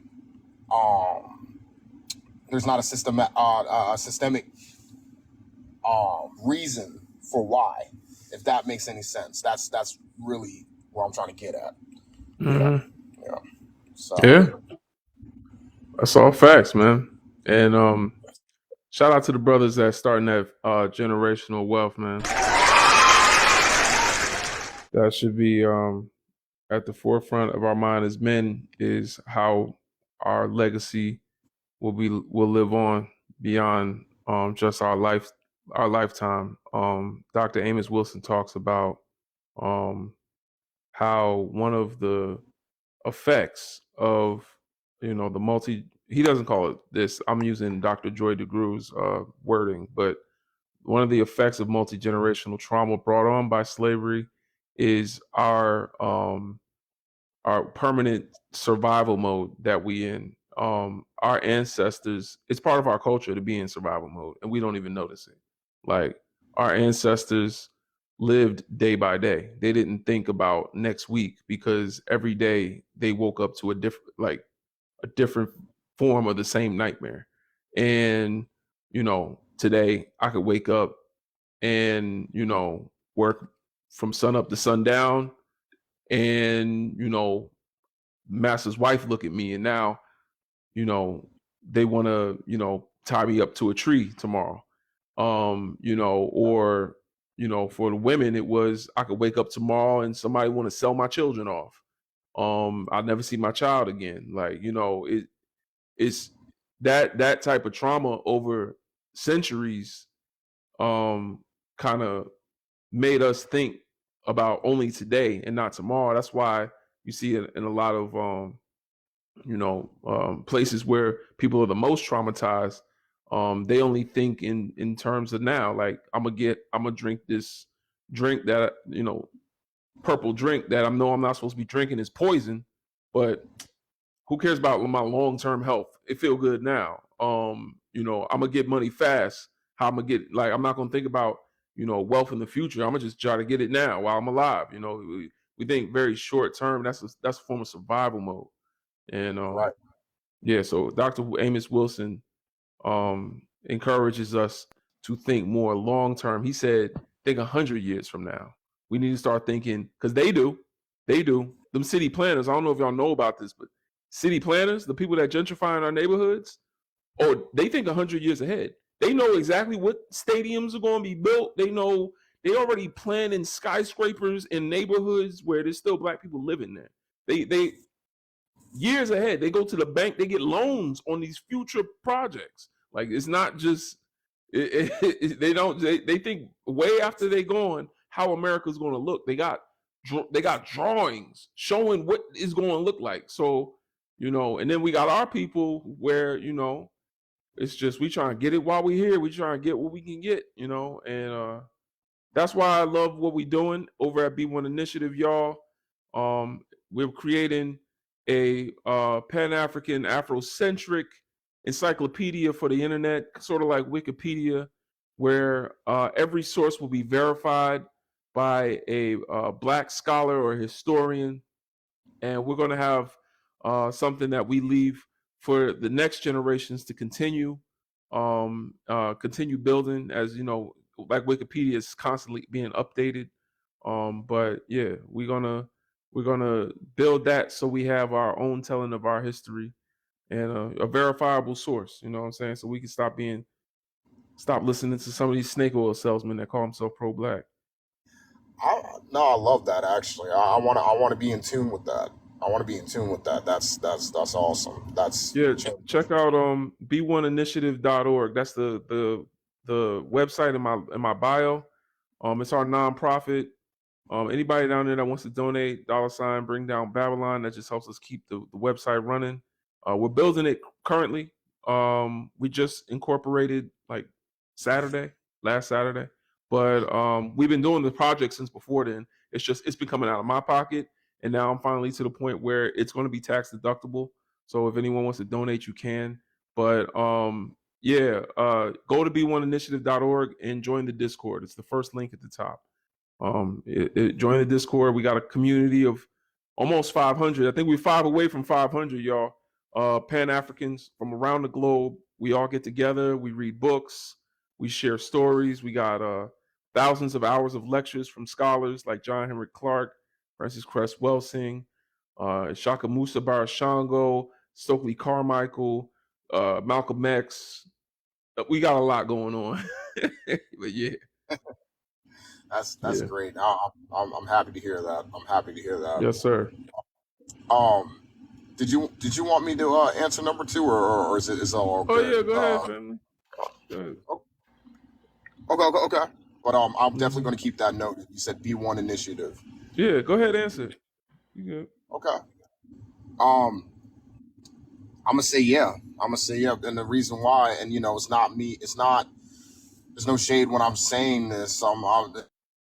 The truth is, it's just the fact that it was 4 years ago when I learned about the act of the Louisiana Rebellion. When I learned about why picnic is horrible. You breaking up? You breaking up a lot, brother. Oh, there you go. Can you hear me? Oh, you're much better now. Okay. All right, go. Good. But dunk a clown, all these things. I'm learning about that now, and I was lucky to have I was very lucky to have a father that was very in tune and very much educated on these things. Even if I wasn't getting that in my school environment, I came home and it it got me wiser. Dealing with the school system that I was dealing with. But even then, there's still things that I'm learning to this day.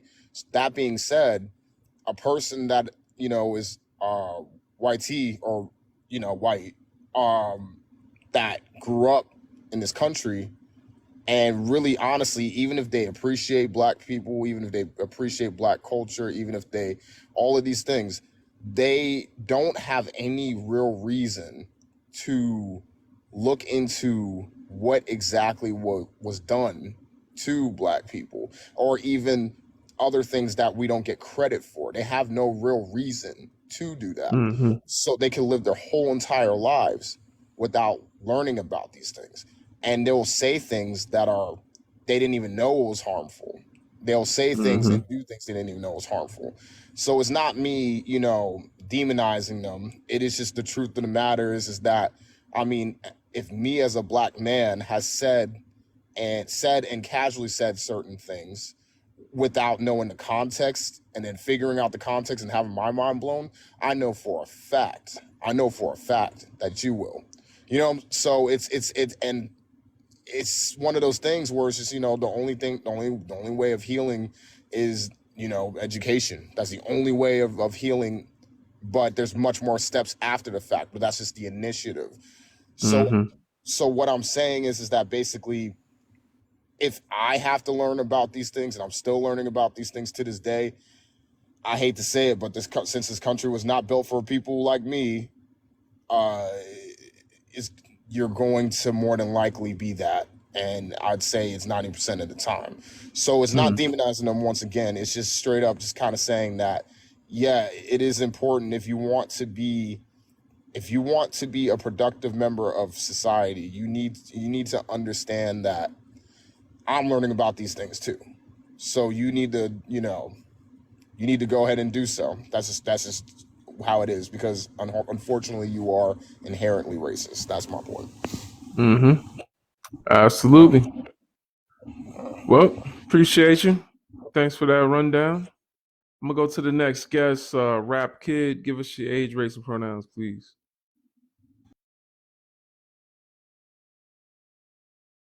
Rap Kid, you here? Don't forget to keep tapping like, y'all. We're trying to get to 100K. Tap like as you listen along. We're close. We like 20K away. They restricted the live. I don't know if y'all can see in the top right corner. It says restricted right here, restriction or whatever. I don't know if y'all can see it, but I can. It's a restriction. They restricted the live. Oh, y'all can't see it. Yeah, they restricted it to 18 and up, which that's because we had the Mayonesian come up here earlier was saying the N-word all over and over again, like it was gonna trigger us. The N-word. Oh, like I don't know. They've been told over and over again that this word will make us punch them, and they don't understand that we're not just punching them out of anger. We punch them when they say that word because they deserve it when they say that word. Like, you know what I'm saying? Even if I'm not angry when you say that, you have to get punched.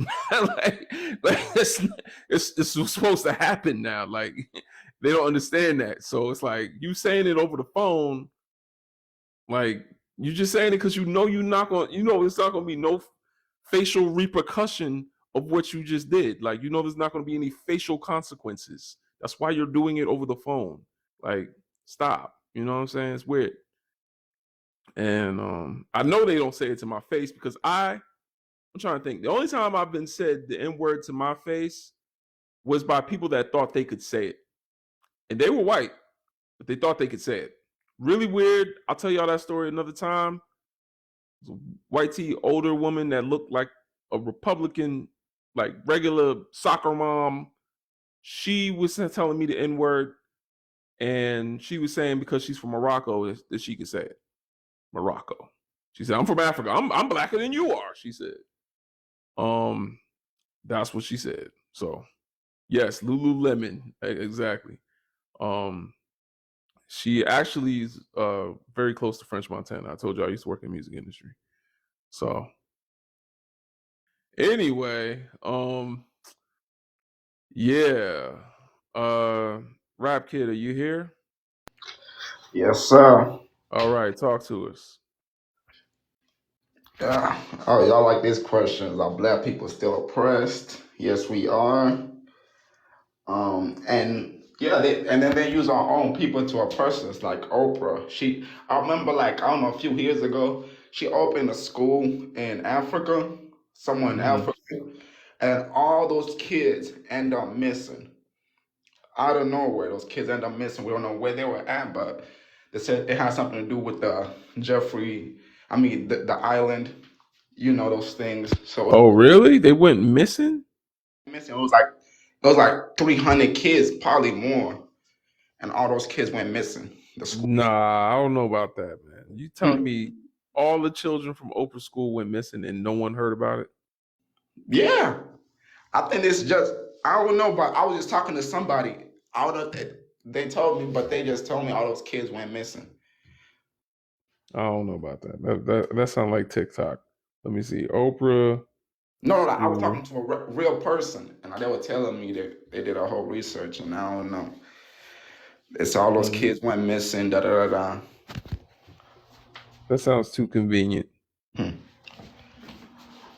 But you know, yeah. And I'm not going to defend Oprah. I despise black elitism just as much as any other Pan African because it's tokenization to make us feel like racism doesn't exist. Doesn't exist. You know what I'm saying? That's all they're used for. They're the buffer class to make us feel like it's possible and to keep working. You know, even if you want to quit, you know, even if you want to, you know, disrupt the system.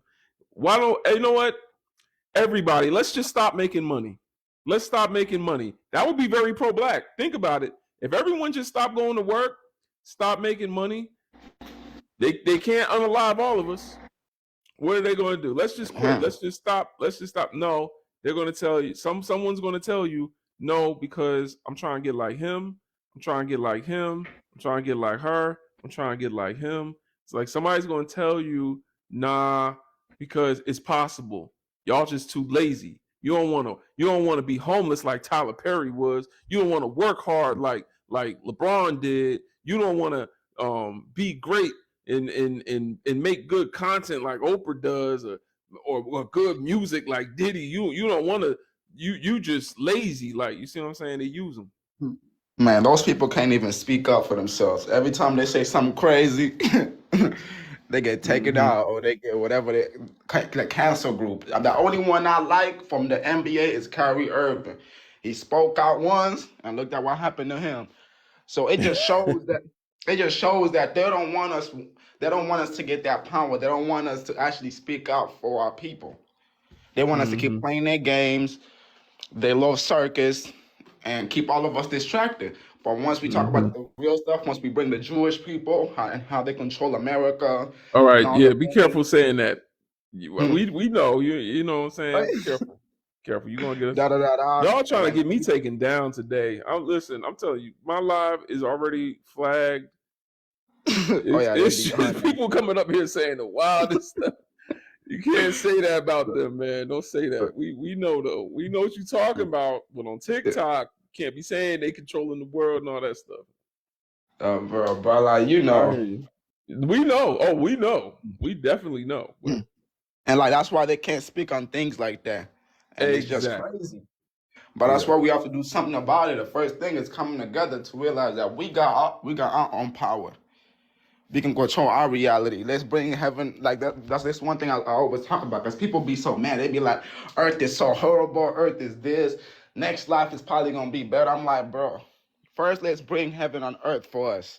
Let's live like this is our heaven. Because we only gonna be here once. We don't know what's gonna happen after this. But at least let's do the best we can for us right now. So we can have a little heaven on earth ourselves. Yeah, I think heaven is in Africa, man. Yeah, we gotta get them demons out of heaven. You know, get all out of our country. We gotta take care of each other. We gotta look at each other as brothers, like for real, because that time is coming for everybody.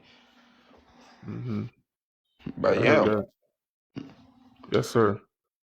All right, appreciate you. Thanks for that rundown. Let me go to my next guest. She come up here almost every day. T-Dup, what's going on? Hey, what's up? Peace. You want to give us your age, race, and pronouns, please? Yeah, 22, black, she, her, or they, them, whatever. All right, talk to us. Yeah, we're still oppressed. It's a no-brainer. It's all social for the most part. I hate when they bring up money, because then they be the brokest people walking around here. They can tell us anything when they can go to sundown towns and God knows wherever else and not get touched. And they want to sit up there and act like they're royalty. And they're inherently racist. Yes, definitely. Because they just be looking at you like, I want to call you the N-word so bad. Kids be looking at you crazy. It's just wild. Yeah. I mean, there's not much to it. What I wanted to mention when I was up here was there's this black-owned skincare brand that tailors to men, and they have a 501(c) that encourages young black boys to want to read and stuff. So I feel like you would be interested in that. Okay. Yeah. To want to read, you said? To make reading encouraging and fun and all that. They do deals with barbershops, which I think is really nice. Okay. Yeah, I put it. Yeah. You put it in Discord? Yeah, it's a Google Doc. Okay. All right. Cool. Yeah. Yeah, I'll check it out. That does sound exciting. Yeah. Black Boy. Their literacy rate is dropping. So Yeah. No, that's imperative. yeah, that is really important. There's a whole Yeah. bunch of other stuff too. So yeah. All right. Well, thank you for that, T. Appreciate You're you, welcome. sister. You're welcome. All right. And Africa Debunked, I seen you came back up. What's going on?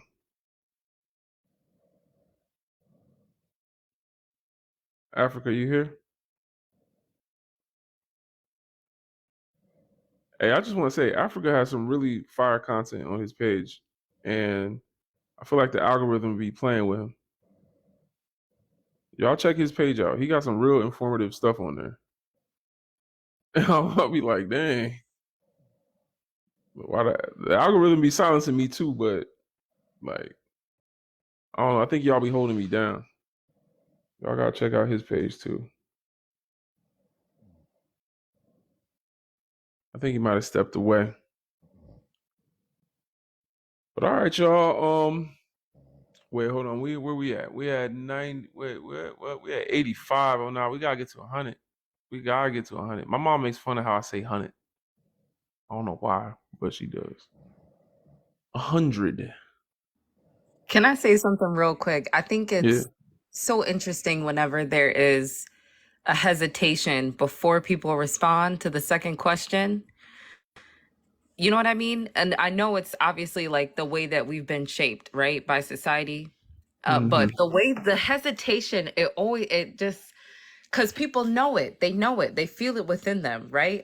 Day in and day out, even though we don't always react to it, we know what they inherently are. And even the wraparound with, when people do give the response, they'll say, I don't mean to, I'm sorry, but, I hate to say this, but it's interesting because they will not hesitate to show it. They will not hesitate to keep these systems in place. They won't hesitate to keep us oppressed. They won't hesitate to deny what we know is true. And some of us will deny it as well. I always find that so interesting when people hesitate, that look like us, that hesitate with that second question. Gotta keep them comfortable. You want to make sure that they stay comfortable. You don't want to offend none of them that might be watching. Because when we're in public spaces, as Americans especially, we always feel like they're watching, like just in public. We know they are. So you want to make sure you don't offend any of them. You don't want to overgeneralize. You want to make sure, even though, if I said are white tea people inherently unmelanated, no matter what it is, you would still be like, oh well, they can go get a tan, they can go to the beach one day, and they can be a little brown. Like we don't want to just straight up call it what we see it. Yep, they don't want a black messiah. That's why they did that thing in Egypt. They cut the Pharaoh's nose. Because without the nose, you can say it's anybody. But with that nose, they gonna know who it is. It's gonna be that's a black person. But they took out the nose just for that, just to make it seem like it's anybody. Yeah, our history has been erased, and then our people is just like, what is that called? Like, they took our identity from our people. So that's the thing. Well, that's what I love what you're doing, because that's what you're basically going to. You're trying to show us our identity, really, because we lost our identity. Right. Oh yeah, my people lost their, as African Americans, we lost that identity, man. We are fighting. We're having an identity crisis right now. African Americans are having an identity crisis right now. The internet has convinced some of us we're Hebrews. It's convinced some of us we're what are they, pretendians. They think that they're Native American now. It's convinced some of us that we're just straight up American. We're a whole different thing. We're not African. A whole different race, we're just American, and it's really, interesting to watch play out, because as a Pan-African, as someone that's studied this, The reason they're all confused is because their culture and history was taken from them. They don't know who they are. So you can't get mad at them. They do upset me, but you can't get mad at them. They're just literally the product of everything we talk about and That's everything we not, study. And yeah. We just gotta so educate. That's all we could do. that's all we can do. So 'cause I not only on the internet though. When I talk to other people about Africa, I don't hear it much, but I did hear it when I was in the music industry. Oh boy, there's a lot of pretendians in the music industry, y'all. When I Yeah, was in, we American. If African America goes to war, I'm going for America. I'm like, bro, what? that's crazy. Somebody said that? Yeah, somebody said that. Who was it? It was Whack That's 100. Whack 100 said that. but see what I'm saying? Yeah, like that's what I'm saying about them. Like anyone in the music industry, Whack 100 is wild, y'all. I got stories about him that's will make you look at. I don't know if y'all most of y'all should look at him different already, but that dude is wild. I won't even say nothing because this is going on YouTube later. But yeah, we shouldn't be looking to him for any knowledge of self. Mr. Kid, give us your age, race, and pronouns, please. Good evening, I'm Mr. Kid. I think a lot of people in the room already know who I am. What's up, what's up, what's up? I see y'all. I Peace. am 42. I'm a human with black skin. And you can call me Mr. obviously. Mr. All Kid. right, talk to us. So yes, I just jumped out of a live where we've been discussing this issue of racism. Are black people still oppressed? Of course we are. Of course we are. This is undeniable. This is undeniable. Everywhere we try to get through, break through, we cannot. Yeah, because we are actively being suppressed from the outside and from within, right? And when I say from within, I mean because of the attitudes of racism that have been instilled within us all, not just black people, white people included, right? Because of this division, yeah, we're gonna answer the second question, right? At one point in time, there's a superiority. I think what racism about is really about is about superiority and claiming a position above somebody else based on their outward appearance or their cultural heritage, right? So it takes a lot of time, a lot of time for a society as a whole to process a mindset, a collective mindset, right? I think one of y'all got a mute. We can hear Yeah, she was y'all. whispering there. I don't know if African knows that he's up here because usually he mutes as soon as he gets on the panel. Yeah, you do. I got you, Africa, because we don't want to hear nothing you don't want us to hear. All right, go ahead, Mr. Kid. So what I'm saying, are people inherently racist? Yes, because it takes a long time. Yeah, I'm talking 50 to maybe 100 years for a collective mindset to form or be destroyed, so to speak. And that can only be done when the people who are of that mindset recognize that they are of that mindset and actively pursue a different course. Now, there's distinct differences, and the reason why I can say this with the confidence that I do is because there's distinct differences between the experiences of black people who suffer racism on one side of the water compared to the other side of the water, and I'm specifically gonna talk between England and America, right? And I've said this before on other lives, and it's come up against walls and barriers in people's mindsets. But what I've just said to somebody else is that the experience of black people in America has been way different to the experience of black people anywhere else in the diaspora. Speaking from my experience in England, we didn't have the same institutions of slavery on our land as the Americans did. It was outsourced. So all the madness, what they was going on with, they did it out of the land. And when slavery was quote unquote abolished, these people on this side of the water stood on it. They stood on what they said they was going to do. And over there, where you are, from what I know through reading, they didn't do the same.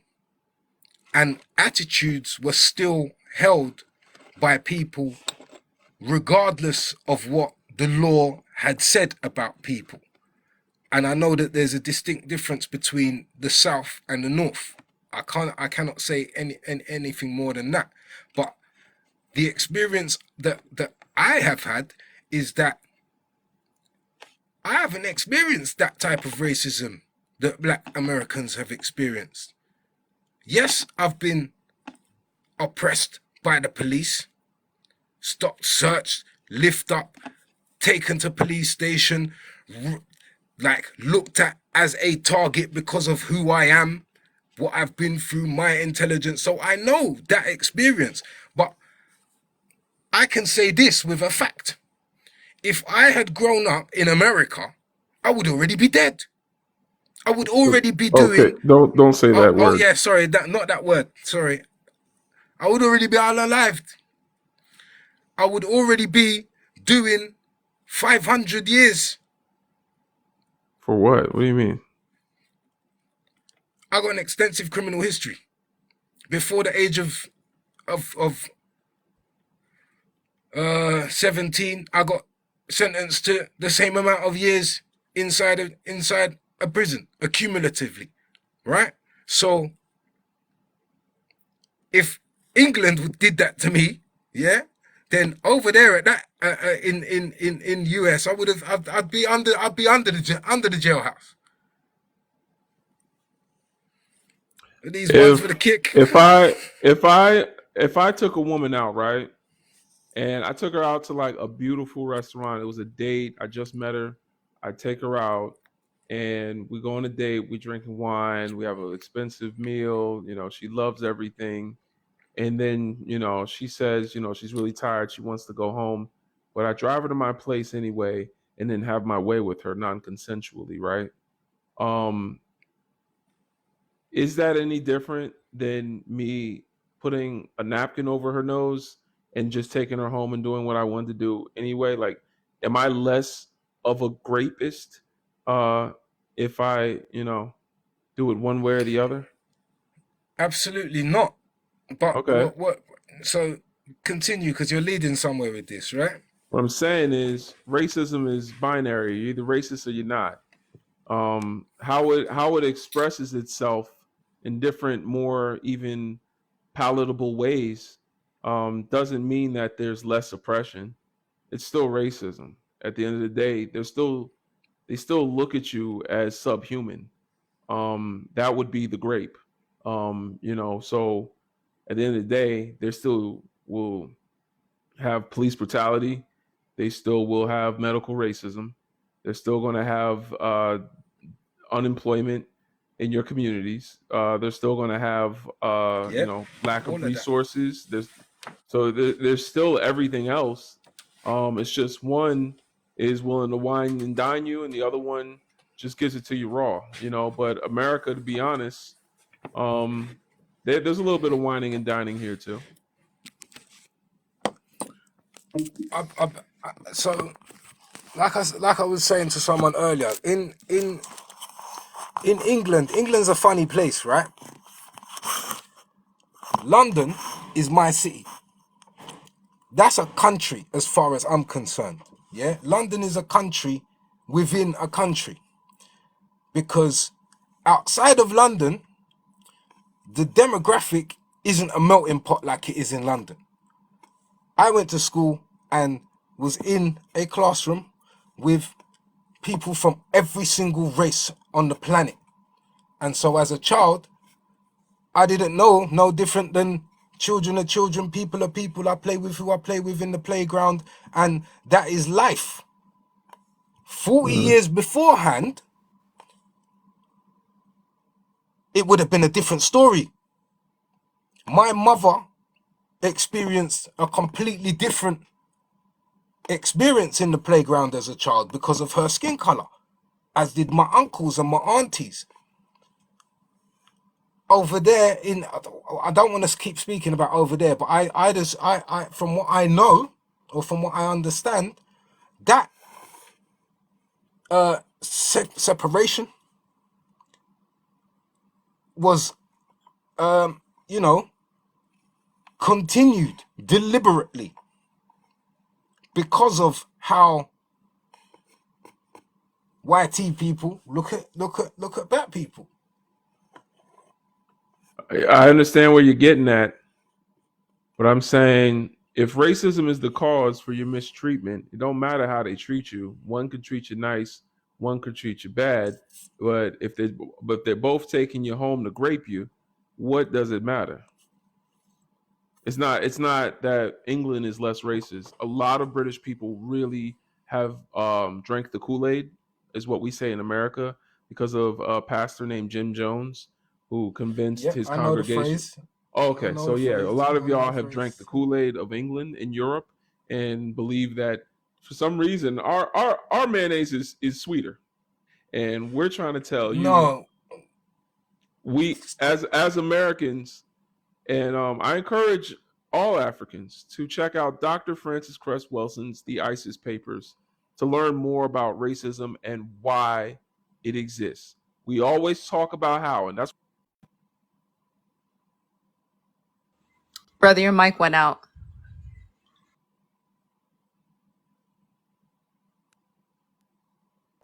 how racism operates. Hey, And that's Marley, I what don't he. appreciate that. All right, Sorry hold to on. interrupt you. I was He responding always to the talks comment there. about. He always talks. We always talk about how racism operates, because as Black people, that's something you don't really need too much learning to kind of figure out how you're mistreated.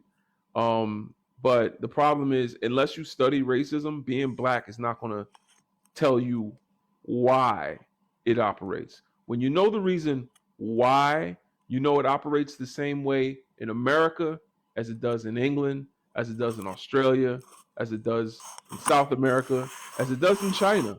You know that it operates the same way everywhere because the same root cause of racism exists in all these other places. It is no better in England. I'm not going to sit here and tell everyone from America we all need to take a boat to England, or No, take a plane to absolutely England, not. because it's Absolutely no not. And better I there. and I think maybe I've come across wrong in that regard, saying that it is, or for you to have the impression that I may feel that it is better in England. Mm-hmm. Absolutely not, because in a sense, in a sense, we are still like, yes, I have said that there is a more integrated way to raising the society as a whole. Yeah, that is completely different than the States. It's not. Over here, oh, I think you it need to is. It come to actually, America. no, Nah, you got no, to come because to I America, my die. friend. We So have New York. We have New York. We have Houston. We have LA. We have Chicago. There are many Londons in America. We have Vegas. We've got many Londons in It's America. all no. Many of them. It's all America is vastly I bigger disagree with that. I than mean, Europe. I No, disagree with trust. that, and I the just reason wanted I understand what to you're saying disagree. because I grew up in America and I grew up in a multicultural, multiracial society myself, and I believe things the same way you did as a child. How many? I How many? thought, You say you grew up in a multicultural, multiracial society. How yeah, many people from other races do you have as friends? it's not about that. What he's trying to tell It's a you, bro. question that I'm asking. Let him answer the question, please, bro. Go None. ahead. I can see that with there's none to very few because you would have answered the question straight away with I that with would an say that actual you answer. have I would say that you have no other races as friends as well. But I can believe that you think that they're your friend. There can be no friendship in a system where you are at the bottom of the You're class splitting system. hairs on the words on the word friend. Okay, but all You right. know So what then I'm ask getting me at. how many. All right. So then say it the way you mean it. How many people did I grow up around that were not part of my community? Many, That bruh. you are Like that you are still in relationship with. you got to understand something about being black and conscious. I have distanced myself from people that take on white supremacist ideologies, including Okay. black people. So the only people in my life currently that are around me in close proximity are people that are conscious. Not I'm not even saying just black people, but you gotta be black and know it. So that's the reason my life is set up a little. I'm on a mission from like the ancestors. So you might be using me as a wrong example. I don't believe, and I'm a student of Dr. Neely Fuller Jr., who tells you in a place where there is injustice to you, there is no such thing as friendship. He even says black people can't be friends. So we can even get into that. I don't. How can I be friends with someone that is higher up on a racial hierarchy than I am? Was Harvey Weinstein friends with the women he raped? No, because Harvey Weinstein had power over them. In a racial hierarchy where I am seen as the bottom of society, how can I be friends with someone that is above me? I'm always going to be trying to make sure that they're comfortable. I'm always going to try to change something about myself to make myself more palatable than them. Around them, I'm going to have to code switch. I'm going to have to act a certain way. That is not friendship. Friendship is knowing that you're oppressed and then fighting along with you for your person. That's allyship if you want to say that, but that's still not the same thing as friendship. There could be no friendship in a place where there's injustice and violence. Only after that is gone can I reach across where there's no such thing as race, where there's no such thing as black, white, nothing, none of all of that is thousands of years away and it's all over. No one's being oppressed anymore. Then I can say, you know what? I just like you. And because I like you, I can be myself around you. I can share my culture with you. Um, you can say all the same words that I can say without offending anyone. Now we are friends. But until that environment has been created, there ain't no such thing as me being friends. I have people that I know, but at the same time, me being friends with someone does not negate any of the point that I grew up in a multiracial, multicultural, multinational society. The college I went to is it had over 150 different nationalities in just that one college. There was multiracial, multi-ethnic. I met people from all over the world in just college alone. And I grew up in a city right outside New York City.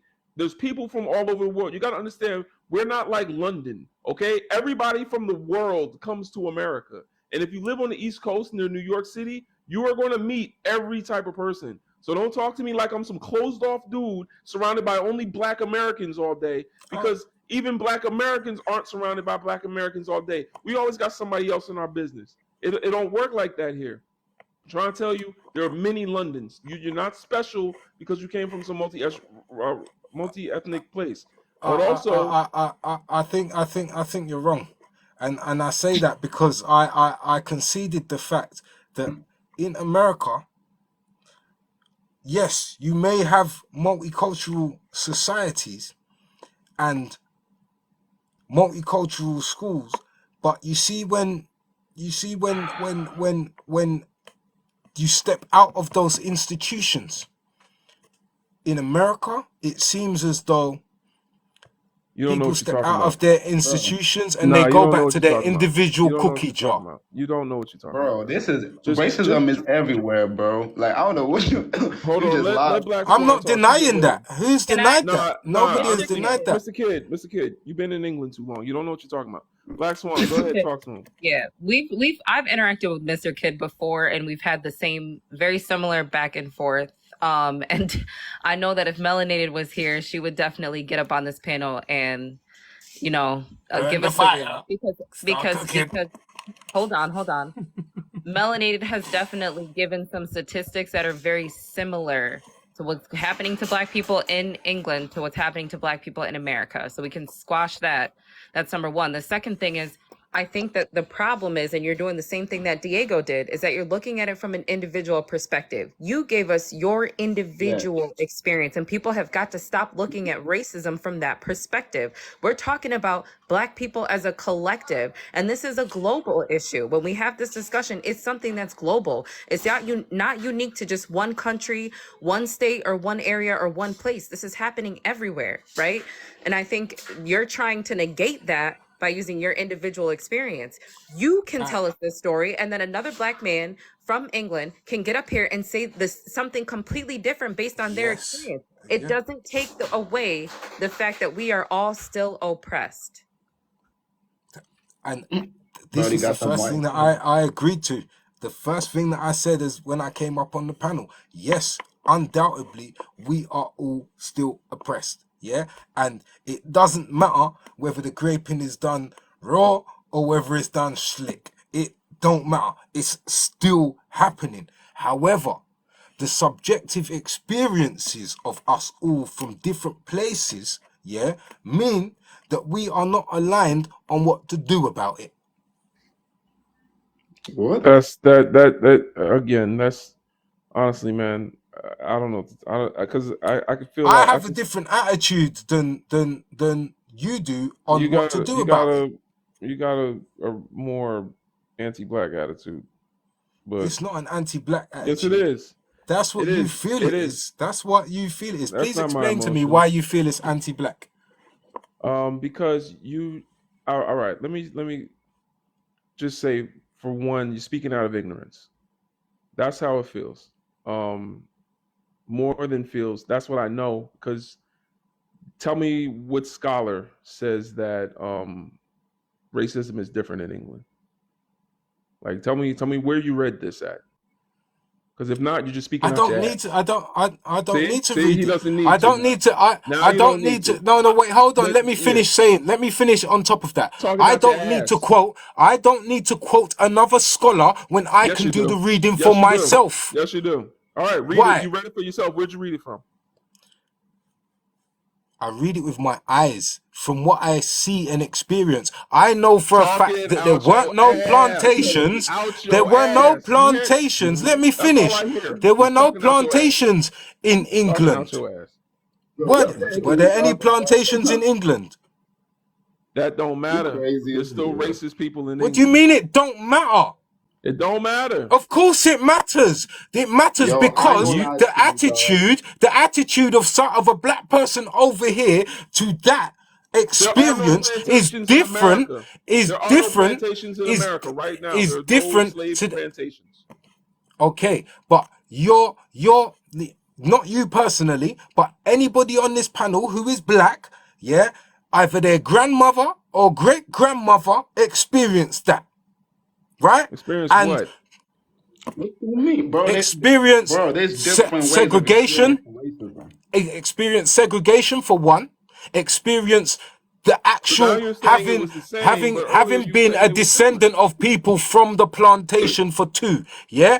People in England have never experienced that. We do not understand or relate to that in That any is way, shape, or cap. form. That's cap. You don't know history. That's what I'm saying. You're Bro, talking out your what do you mean I ass. don't Yo, know even You're on history? England, talking stop out your Please tell ass. me exaggerating. the sugar plantation that was in England It that doesn't black have to be a people sugar worked on, plantation. They still the use black cotton bodies to build plantation those then. factories. They still use black bodies to be their chefs and their cooks. Where do you think we Bro, got macaroni and cheese from?